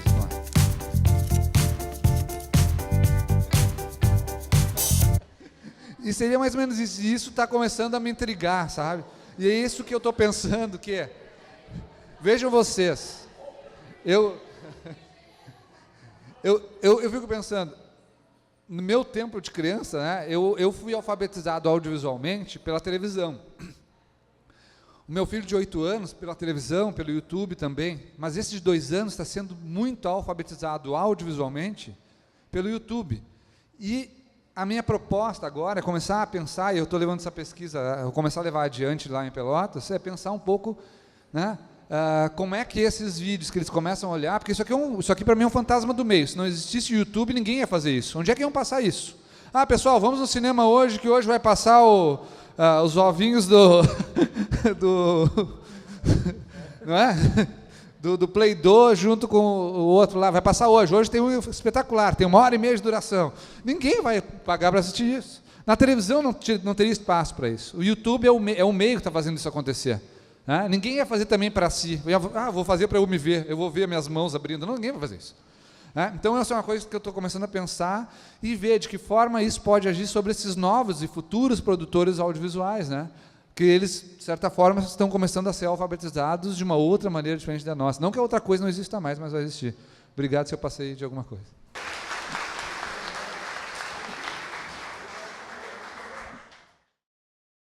Então, gente, eu queria mais uma vez agradecer ao Michael, ao Ricardo, e antes da gente seguir para o debate, eu queria fazer um jabá. Enfim, vocês sabem que o grupo existe há algum tempo e tal, e ao longo desses anos a gente veio editando algumas coisas que a gente foi escrevendo, enfim, escrevi uma coisa aqui, uma coisa ali, e alguns são esses livros, enfim, que a gente tem o prazer de carregar com a gente, que dizem respeito às coisas que a gente pensou e pesquisou e tudo mais. Um deles me é especialmente, enfim, caro, que é esse aqui, que é um que acabou de sair do forno, enfim, ele está à venda, ele encontra-se à venda nas melhores livrarias, vocês vão encontrar eles assim, frente a vocês, e na prateleira vocês vão encontrar ele assim. Então eu queria mostrar dos dois jeitos para ninguém se confundir na hora de encontrar por aí e, obviamente, comprar. Quer dizer, mas, enfim, é um livro bem bacana, enfim, tem textos dos 4 professores do grupo, enfim, são textos que eu acho que são legais. E aí, enfim, fica de uma certa maneira aí o jabá, enfim, porque afinal de contas, né? E aí, suposto, eu queria abrir, enfim, a sessão para as perguntas e para o debate, que a gente ainda espera fazer antes, enfim, do fim. Então, quem tiver alguma questão para o Ricardo, para o Michael. Alô. Então, boa noite a todo mundo. Eu sou o Gustavo, que foi mencionado pelo Michael, pelo João. Compre nosso livro, enfim.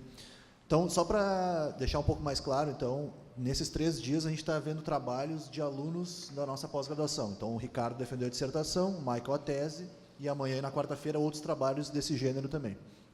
Então, quando você circula lá no 3º andar, não é só uma aula que tem ali acontecendo de segunda a sexta, mas também tem uma galera pesquisando ovinhos que saem coisas de dentro.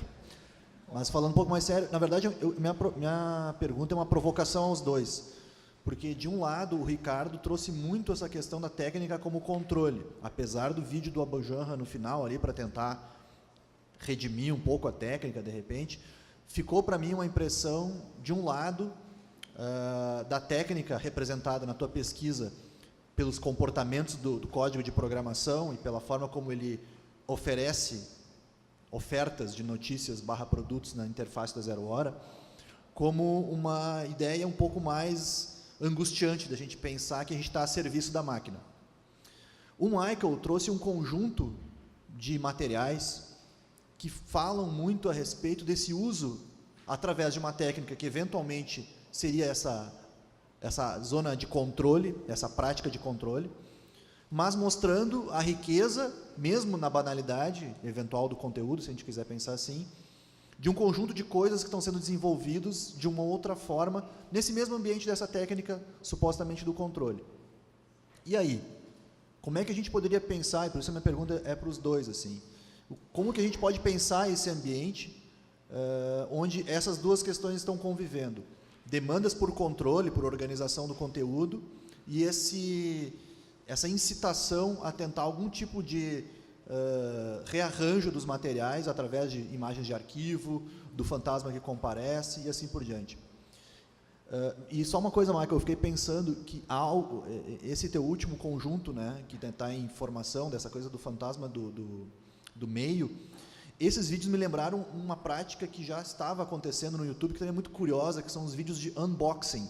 O cara compra o iPhone, é o primeiro da fila lá, e ele abre o pacote e mostra e tal. Então, tem alguma coisa também disso, mas acho que tem uma alfabetização audiovisual aí nisso aí também bem interessante de ser pensado. Então, vou deixar essa provocação.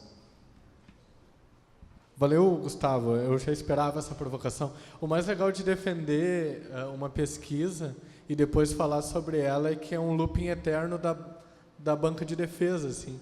E isso é legal, porque parece angustiante, para usar o termo do Gustavo, mas isso é o mais legal, porque faz a gente pensar coisas que a gente não pensou.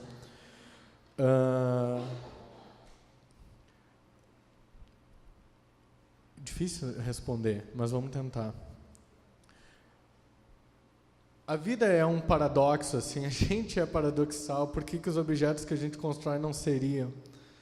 Então, eu acho que é um pouco isso, assim, quando eu trato, eu sempre procuro ter muito cuidado, assim, porque eu sei que eu pareço apocalíptico quando eu estou falando da técnica, mas quando eu chamo atenção para esses aspectos da técnica que permitem o controle, por exemplo, eu estou pensando numa dimensão que é um pouco marginalizada do debate, assim.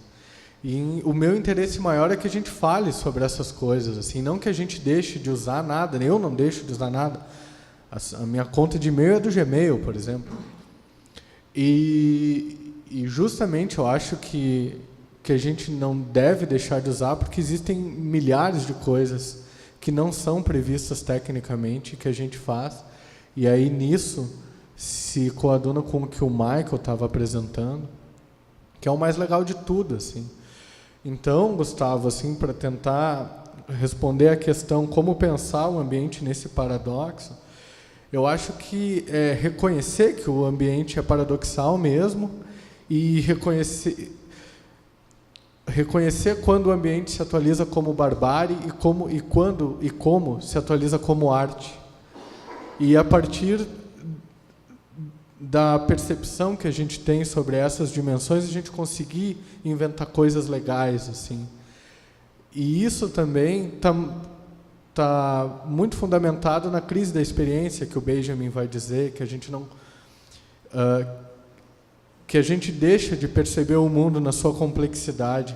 E quando eu começo a observar o que é invisível, eu estou convocando outros sentidos para olhar as imagens. Eu acho que isso é interessante, assim, porque permite a gente ampliar o entendimento sobre elas, assim, para além delas mesmas. E é isso que permite a gente subverter e fazer coisas tão legais que a gente conhece aí no YouTube, que vem dessa desobediência, assim. Acho que a desobediência é a grande invenção humana de todas as eras. Opa, quase arranquei o negócio. De todas as eras, assim, porque daí a gente consegue inventar coisas que ninguém pensou. E aí, nesse sentido, a pesquisa do Michael é genial de pensar esses tipos de imagem em arquivo. E aí agora eu passo para ele seguir respondendo essa pergunta. É engraçado que eu fico pensando que essa questão de controle, quando a gente vai pensar, quando eu penso no audiovisual, do jeito que ele está hoje, olhando para o YouTube, por exemplo, eu acho que aí sim tem um descontrole maior do que um controle, assim, em termos audiovisuais. Eu tendo a pensar, existiu uma linguagem audiovisual instituída desde que o cinema moderno lá se fez, talvez, né? Até o cinema moderno.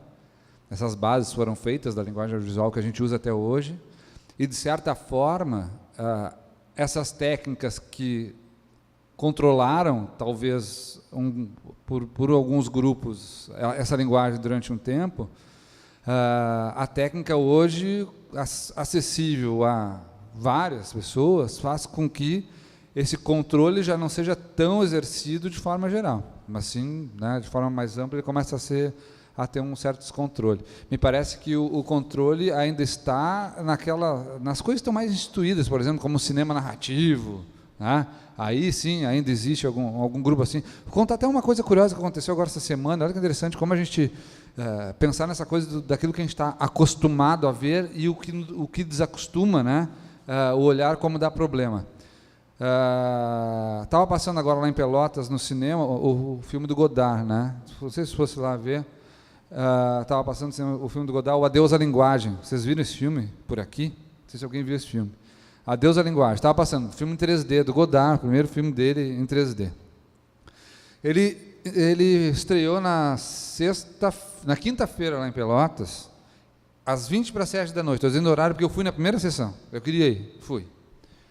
Aí a gente foi na primeira sessão, eu, mais algumas pessoas no cinema, não tinha tanta gente assim, assistimos o filme, um filme em 3D, não dá para falar sobre o Godard, mas um filme que incomoda um pouco, porque ele usa o 3D para incomodar as pessoas. É uma experiência única, tem que estar dentro da sala de cinema para perceber isso. Tanto é que tem certos momentos que tu está com óculos 3D e tu não está entendendo o jeito que está acontecendo, é uma confusão, parece que tem um problema, tu tira o óculos, coloca o óculos, né? E aí tu percebe que tem uma imagem num lado e outra no outro. E isso está tudo em 3D, é uma confusão, essa é uma das confusões.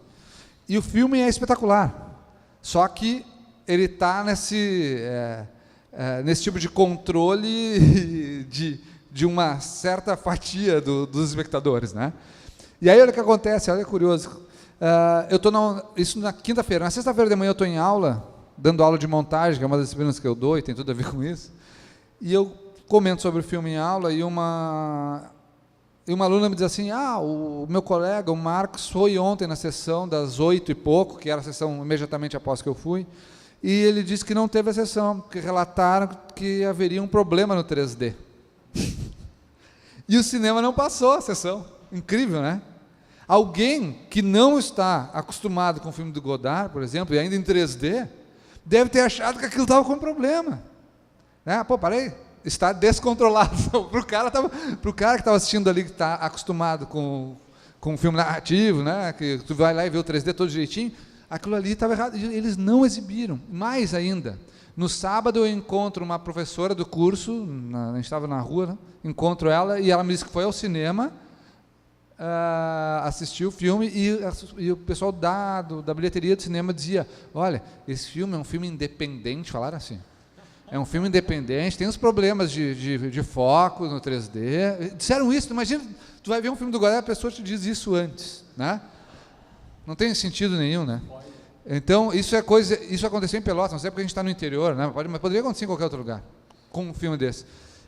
Mas voltando um pouco, eu acho que a gente tem isso assim, né?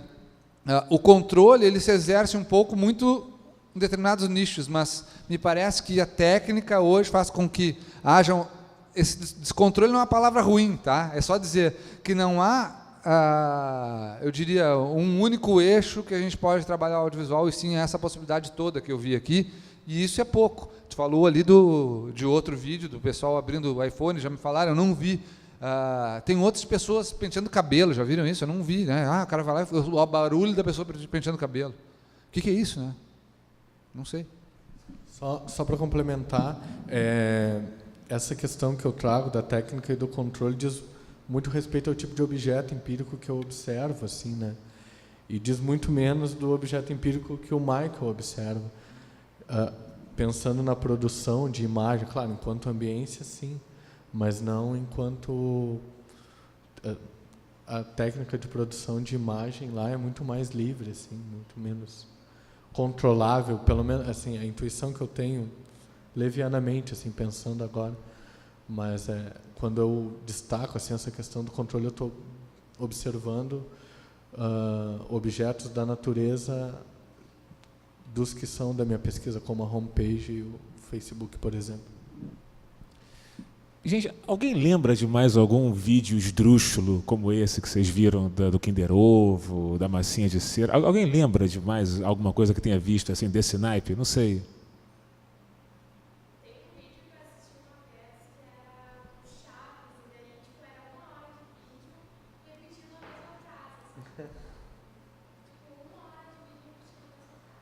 Isso vai um pouco, uma outra coisa que mostraram, que eu não tenho Facebook, como eu disse, mas mostraram aquela coisa do Faustão sombrio, né? A mesma foto do Faustão sombrio todos os dias, não é isso? As pessoas botam no Facebook todos os dias a mesma foto do Faustão. Aí eu pensei, mas por que o Faustão? Eu ficava pensando, né? Porque as pessoas adoram tanto o Faustão. Eu não consigo olhar um programa do Faustão, as pessoas vão lá e botam uma foto. Eu não sei, para brincar, né? Mas é mais ou menos essa ideia, eu acho, né? Coloca a mesma coisa todos os dias e as pessoas vão lá e comentam. Reisa.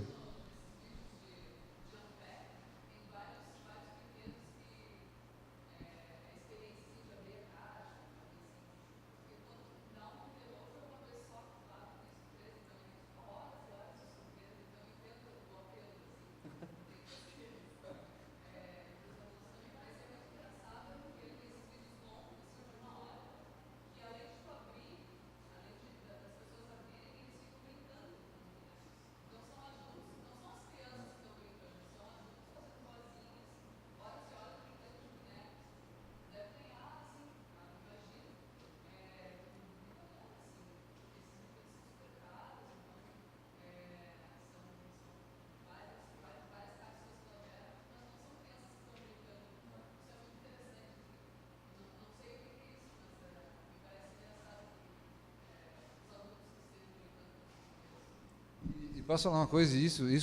Porque eu vim falar sobre isso aqui, que foi, de novo eu vim trazer a questão do fantasma para mim, né? Porque tu vê de novo ali, tu tem um vídeo, não é um, são milhares, né? E as pessoas vão vendo e aquilo tem uma certa contaminação de um para outro, né? E vai. É claro que tem muita gente que vai atrás tentando dinheiro, né? Porque tem gente que ganha dinheiro fazendo isso.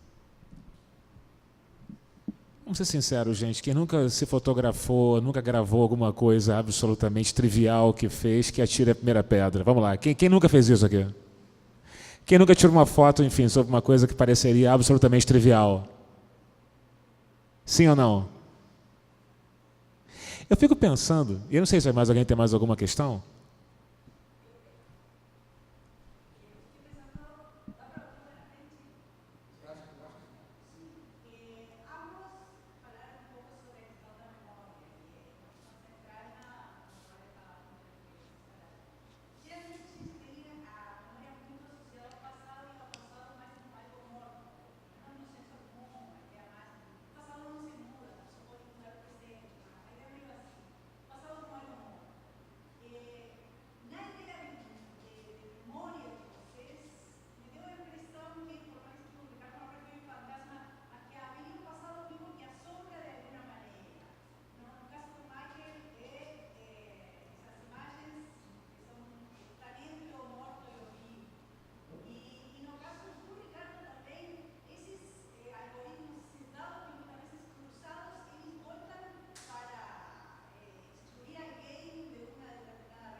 Começo eu, então.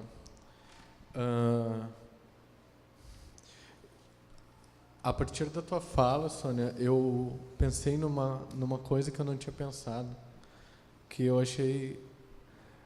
o Facebook, por exemplo, ele permite que tu crie um evento no futuro, né? E aí tu gera uma memória do futuro, assim. Que é uma coisa que é meio bizarra, assim, se a gente for pensar nos termos clássicos que a gente trata a memória, mas é interessante, por exemplo, esse evento que está ocorrendo agora e os eventos que ocorrerão amanhã e quarta-feira, é como se eles já tivessem uma memória, se a gente for considerar a memória do banco de dados, mas de uma coisa que vai acontecer lá na frente. De alguma maneira, as agendas, assim, no período pré-digital também, exerciam um pouco esse papel, assim, né, de uma memória do que está por acontecer. Ao pensar os meus objetos, eu acho que a gente tem pelo menos assim, 2 níveis bem óbvios assim, de memória, que é a memória produzida pelos algoritmos, né, pelos algoritmos de busca e pela própria arquitetura de informação, que vai estabelecer regras para se construir interfaces para que esses mecanismos as encontrem. E o outro que é também um pouco a memória que se produz na interação, né, das pessoas com esses objetos comunicacionais, assim, e que produzem memórias. Eu sempre gosto de usar um exemplo, assim, que é babaca, mas eu acho que ajuda a ilustrar.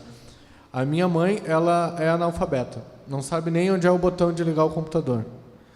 Mas se colocar o nome dela lá no Google, tem um monte de coisa dela, ela nunca ligou um computador na vida. Então, isso também é uma dimensão da memória que está à revelia da gente, assim, que, por um lado, funciona a partir dos aparatos técnicos, assim, mas que, por outro, também é construído, por exemplo, quando ela está de aniversário, os meus primos tiram fotos dela e colocam ela lá no Facebook, ou quando se faz um vídeo dela, ou quando o nome dela está lá na lista das pessoas que vão ser atendidas pelo médico. É interessante, assim, porque a memória escapou, a nossa memória é uma coisa que não nos pertence, assim. Existem dimensões da memória que são a revelia do nosso desejo, assim. Eu acabei trazendo aquele caso, fiquei pensando 1000 vezes se eu trazia ou não, mas é porque aquilo me afeta muito, assim, por isso que eu trouxe. E então a gente tem essas dimensões, pelo menos essas 2 dimensões, teríamos milhares entre as duas, assim, mas que é a memória dos algoritmos, que por sua vez traz lá a memória da ARPANET, que traz a memória, se a gente for ir assim dissecando, desdobrando assim, todos os processos, a gente vai chegar assim, ARPANET, Guerra Fria, não sei o quê, e que essa memória continua nessas formas de construir audiovisualidades que ficam evidenciadas pelo controle, e, por outro lado, daí tem a memória que é construída socialmente, pelas interações que a gente tem com as próprias pessoas mesmo e com a interação que a gente tem com os perfis das pessoas nesses ambientes digitais. Acho que e são coisas que eu acabei pensando nisso depois da minha pesquisa, mas foi bem legal, assim, porque essa questão da memória como eu disse antes, talvez a gente está precisando produzir memórias, assim, e entender como essas memórias são produzidas, para que a gente também não caia num determinismo histórico bobalhão, assim, sem ter em conta as condições em que essas memórias foram construídas. Eu vou tentar te responder, Sônia, fazendo uma ligação primeiro, assim, com uma coisa que eu falo em aula, eu dou aula no curso de cinema, né, hoje em dia. E uma das primeiras coisas que eu falo é sobre filme, lá, não só sobre filme, mas uma das coisas é falar sobre filme. E eu vou perguntando para os alunos, eu começo a dar aula para eles, eles estão no 3º semestre. Eu começo a perguntar, eu mostro um exemplo de montagem de alguma coisa, que é a minha disciplina, e esse filme aqui, vocês já viram, né? Quem já viu? Aí tu olha assim, um viu. A gente supõe que as pessoas que vão fazer um curso de cinema conheçam muitos filmes, né? Essa é a ideia que a gente tem, né? E quando tu vai ver, tem de 30 lá, tem 2 que conhecem muitos filmes e os outros foram porque, deve ser legal fazer cinema, não sei, é diferente. É interessante, né? A gente não tem essa noção. E aí uma das coisas que eu começo a conversar com eles é o seguinte, para a gente fazer cinema ou audiovisual, uma das coisas, não adianta a gente conhecer técnica, né? Conhecer os instrumentos, as tecnologias e as técnicas. A gente tem que ter repertório, né? Repertório seria o quê? Repertório seria tudo aquilo que está relacionado à questão da memória, né? Seria tudo. E esse repertório seriam, para mim, os fantasmas, por exemplo, cinematográficos deles, por exemplo, né? Nesse sentido. Aí eu estou puxando lá para o cinema. E a gente vai construindo muito por isso, né? Por essas memórias que a gente tem, é assim que a gente vai agindo, sobretudo todas as coisas que vão aparecendo. E me parece que isso que eu acabei observando, que fui para o YouTube e cada vez mais agora eu creio, é que esses fantasmas audiovisuais que existem no YouTube estão começando a fazer parte de um repertório, por exemplo, né, dos espectadores que futuramente ou até agora também são produtores. E essa memória, esses fantasmas, eles vão sendo levados para frente a partir de novas atualizações em vários outros vídeos que a gente vai vendo. Então, o repertório que eu tinha para fazer audiovisual antes era o de cinema. O repertório que eu tenho hoje para fazer audiovisual não é só esse, né? É esse repertório que está no YouTube, e isso é muito forte. É muito forte porque eu começo a conversar com os alunos em aula e vejo assim, quem é que tem televisão em casa? Normalmente são alunos que vêm, como eles vêm pelo Enem, eles vêm tudo de fora, né? 80% dos meus alunos são de São Paulo, por exemplo. Eles vão morar em Pelotas, eles não têm televisão em casa, porque eles vão ter televisão, né? Eles têm computador, eles vão assistir tudo no computador. Então, o YouTube é o canal deles, né? Ainda é hoje, ainda é. Então, isso para mim é muito forte, esses fantasmas que existem no YouTube, levando eles a pensar outras coisas. Eu estava esses dias vendo um trabalho, tem uma disciplina que eu dou lá, que eu peço para eles fazerem um projeto audiovisual até o final do semestre, e eu deixo bem livre, assim, porque é uma disciplina optativa. Eles fazem, cada grupo faz o que quer. Desse seja um projeto audiovisual. Aí um grupo fez, no semestre passado, um trabalho que, quando eu comecei a ver, eu comecei a ficar meio chocado, porque mostrava pessoas se suicidando. Eu achei horrível aquilo, eu não conseguia ver o vídeo. Uma pessoa se atirando no edifício, era uma coisa horrível. E a partir daí eles mostravam, como é que eles mostravam isso? Mostravam isso tudo como se tivesse uma pessoa no computador, porque eu via só a tela capturada do computador funcionando, né? Com o cursor, com tudo isso acontecendo, como se uma pessoa estivesse no computador. Então, tudo que a pessoa estava fazendo no computador era o que eu estava vendo. E aí eu olhei e disse, que interessante isso que eles estão fazendo, interessante, já ouvi falar sobre isso, mas nunca vi nada parecido.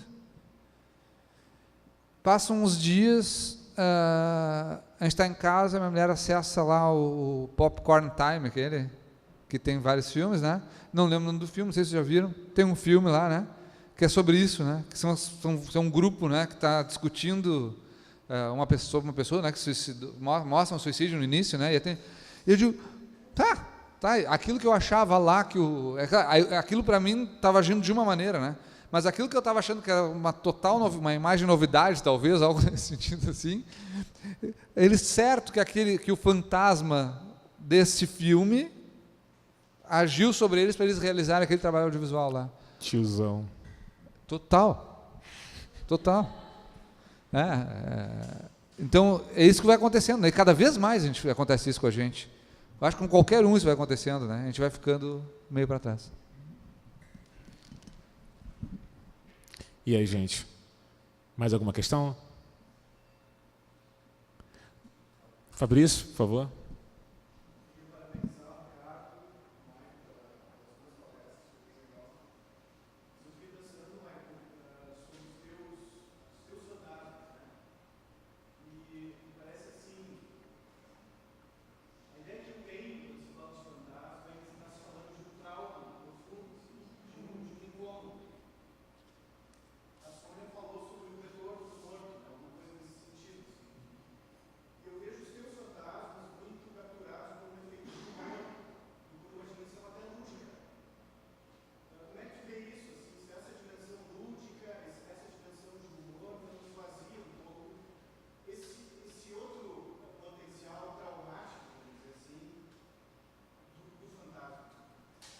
interessante a colocação, porque a maior parte dos vídeos que a gente começa a ver é que é uma coisa meio viral. Viral normalmente tem muito isso, né? A coisa engraçada, ela dá muito certo, né? Aí o outro vai lá e faz. Então eu vejo muito isso mesmo desses fantasmas que tem essa questão do humor. Mas tem outros vídeos também que são assim, que não mostrei aqui, eu tenho outros que estavam no corte de pesquisa que diretamente não tem humor, mas os que apelam mais para isso são de humor, né? Tem muito, é que eu não estou com eles aqui, eu não trouxe, mas tem alguns outros que quando eu observei, eu vi isso acontecer. Né? Nesse caso, por exemplo, mesmo até, para mim, a meu ver, por exemplo, esse do Kinder Ovo, por exemplo, para mim, nesse caso, esse aqui não tem humor, esse é simplesmente é que a gente acha engraçado, né? Mas ele é algo que para quem vê não é engraçado, porque quem é o público? É a criança está achando ótimo ver aquilo ali. Né? Então, me parece que o que acontece para ter o fantasma, e aí, foi uma das coisas que eu cheguei ao final na tese, uma delas, se eu não me engano, é que tem um apelo muito forte das pessoas tentarem conseguir muitas visualizações para que ele faça um vídeo que traga fantasma de outro diretamente, assim. Aquele lá deu certo, então eu vou pegar o fantasma desse e trazer a vida de outra maneira, entendeu? Aí sim, porque é pela visualização. E normalmente os que têm mais visualizações são os mais, né, não sei se engraçados, mas são os mais estranhos. Mais por aí. Mas se encontra alguma coisa, mas é muito mais fácil nesse sentido. Mas meu fantasma é muito mais relacionado a isso. Quando eu chamo do morto que volta, da morte que volta à vida, é nesse sentido só de algo que ficou no passado e que volta ao presente agindo de outra maneira. Né? Agindo sempre de outra maneira. Mas não nada traumático em si.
Eu vou tentar responder do que está me dizendo. Realmente, quando a gente vê isso, sempre adere a alguma coisa, né?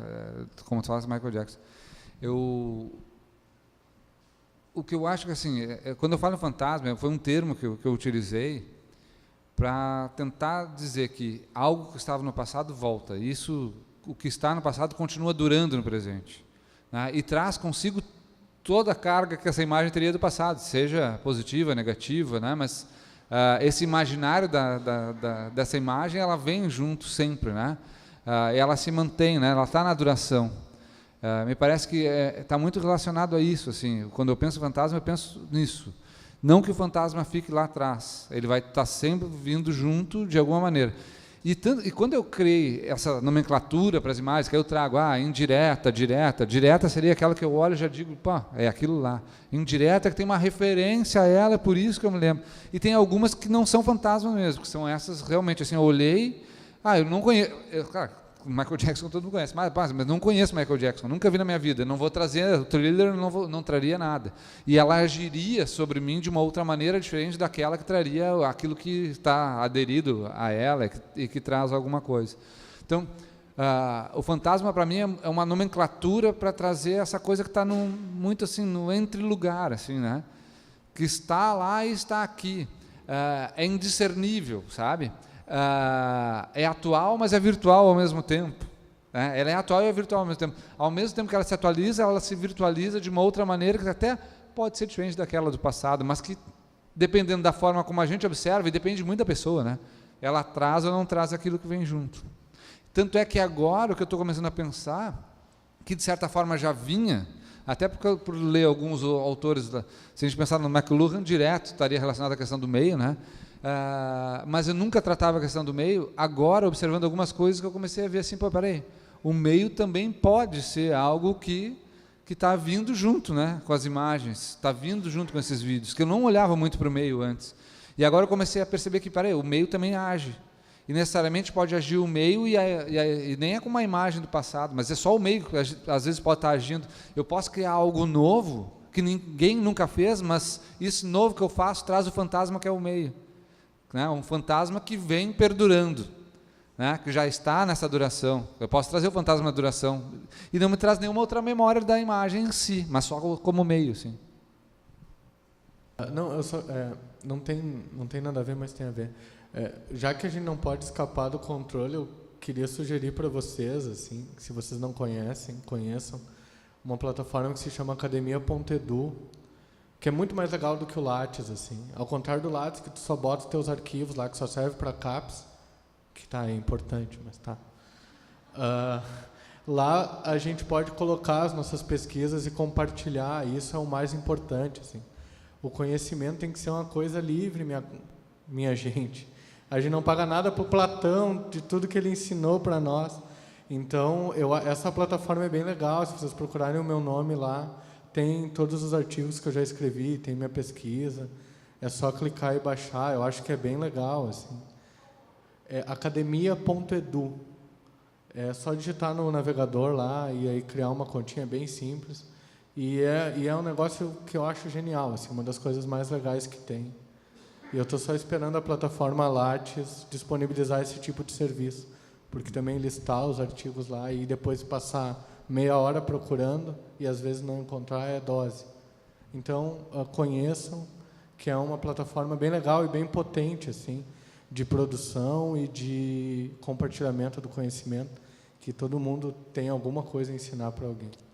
Eu acho que o Lattes tinha que ter o botão de curtir. Eu acho mesmo, de verdade. Várias curtidas. Então tá, gente. Quem ficou até agora, obrigado. Quem ficou até agora, a gente tem um brinde, enfim, que são os nossos 3 livros da trilogia, mais ou menos como Star Wars, ou Poderoso Chefão, ou Transformers, enfim. Então, quem tiver afim, quem quiser levar eles para casa, enfim, por favor, retire-os aqui comigo, enfim, por favor. Enfim, venham aqui.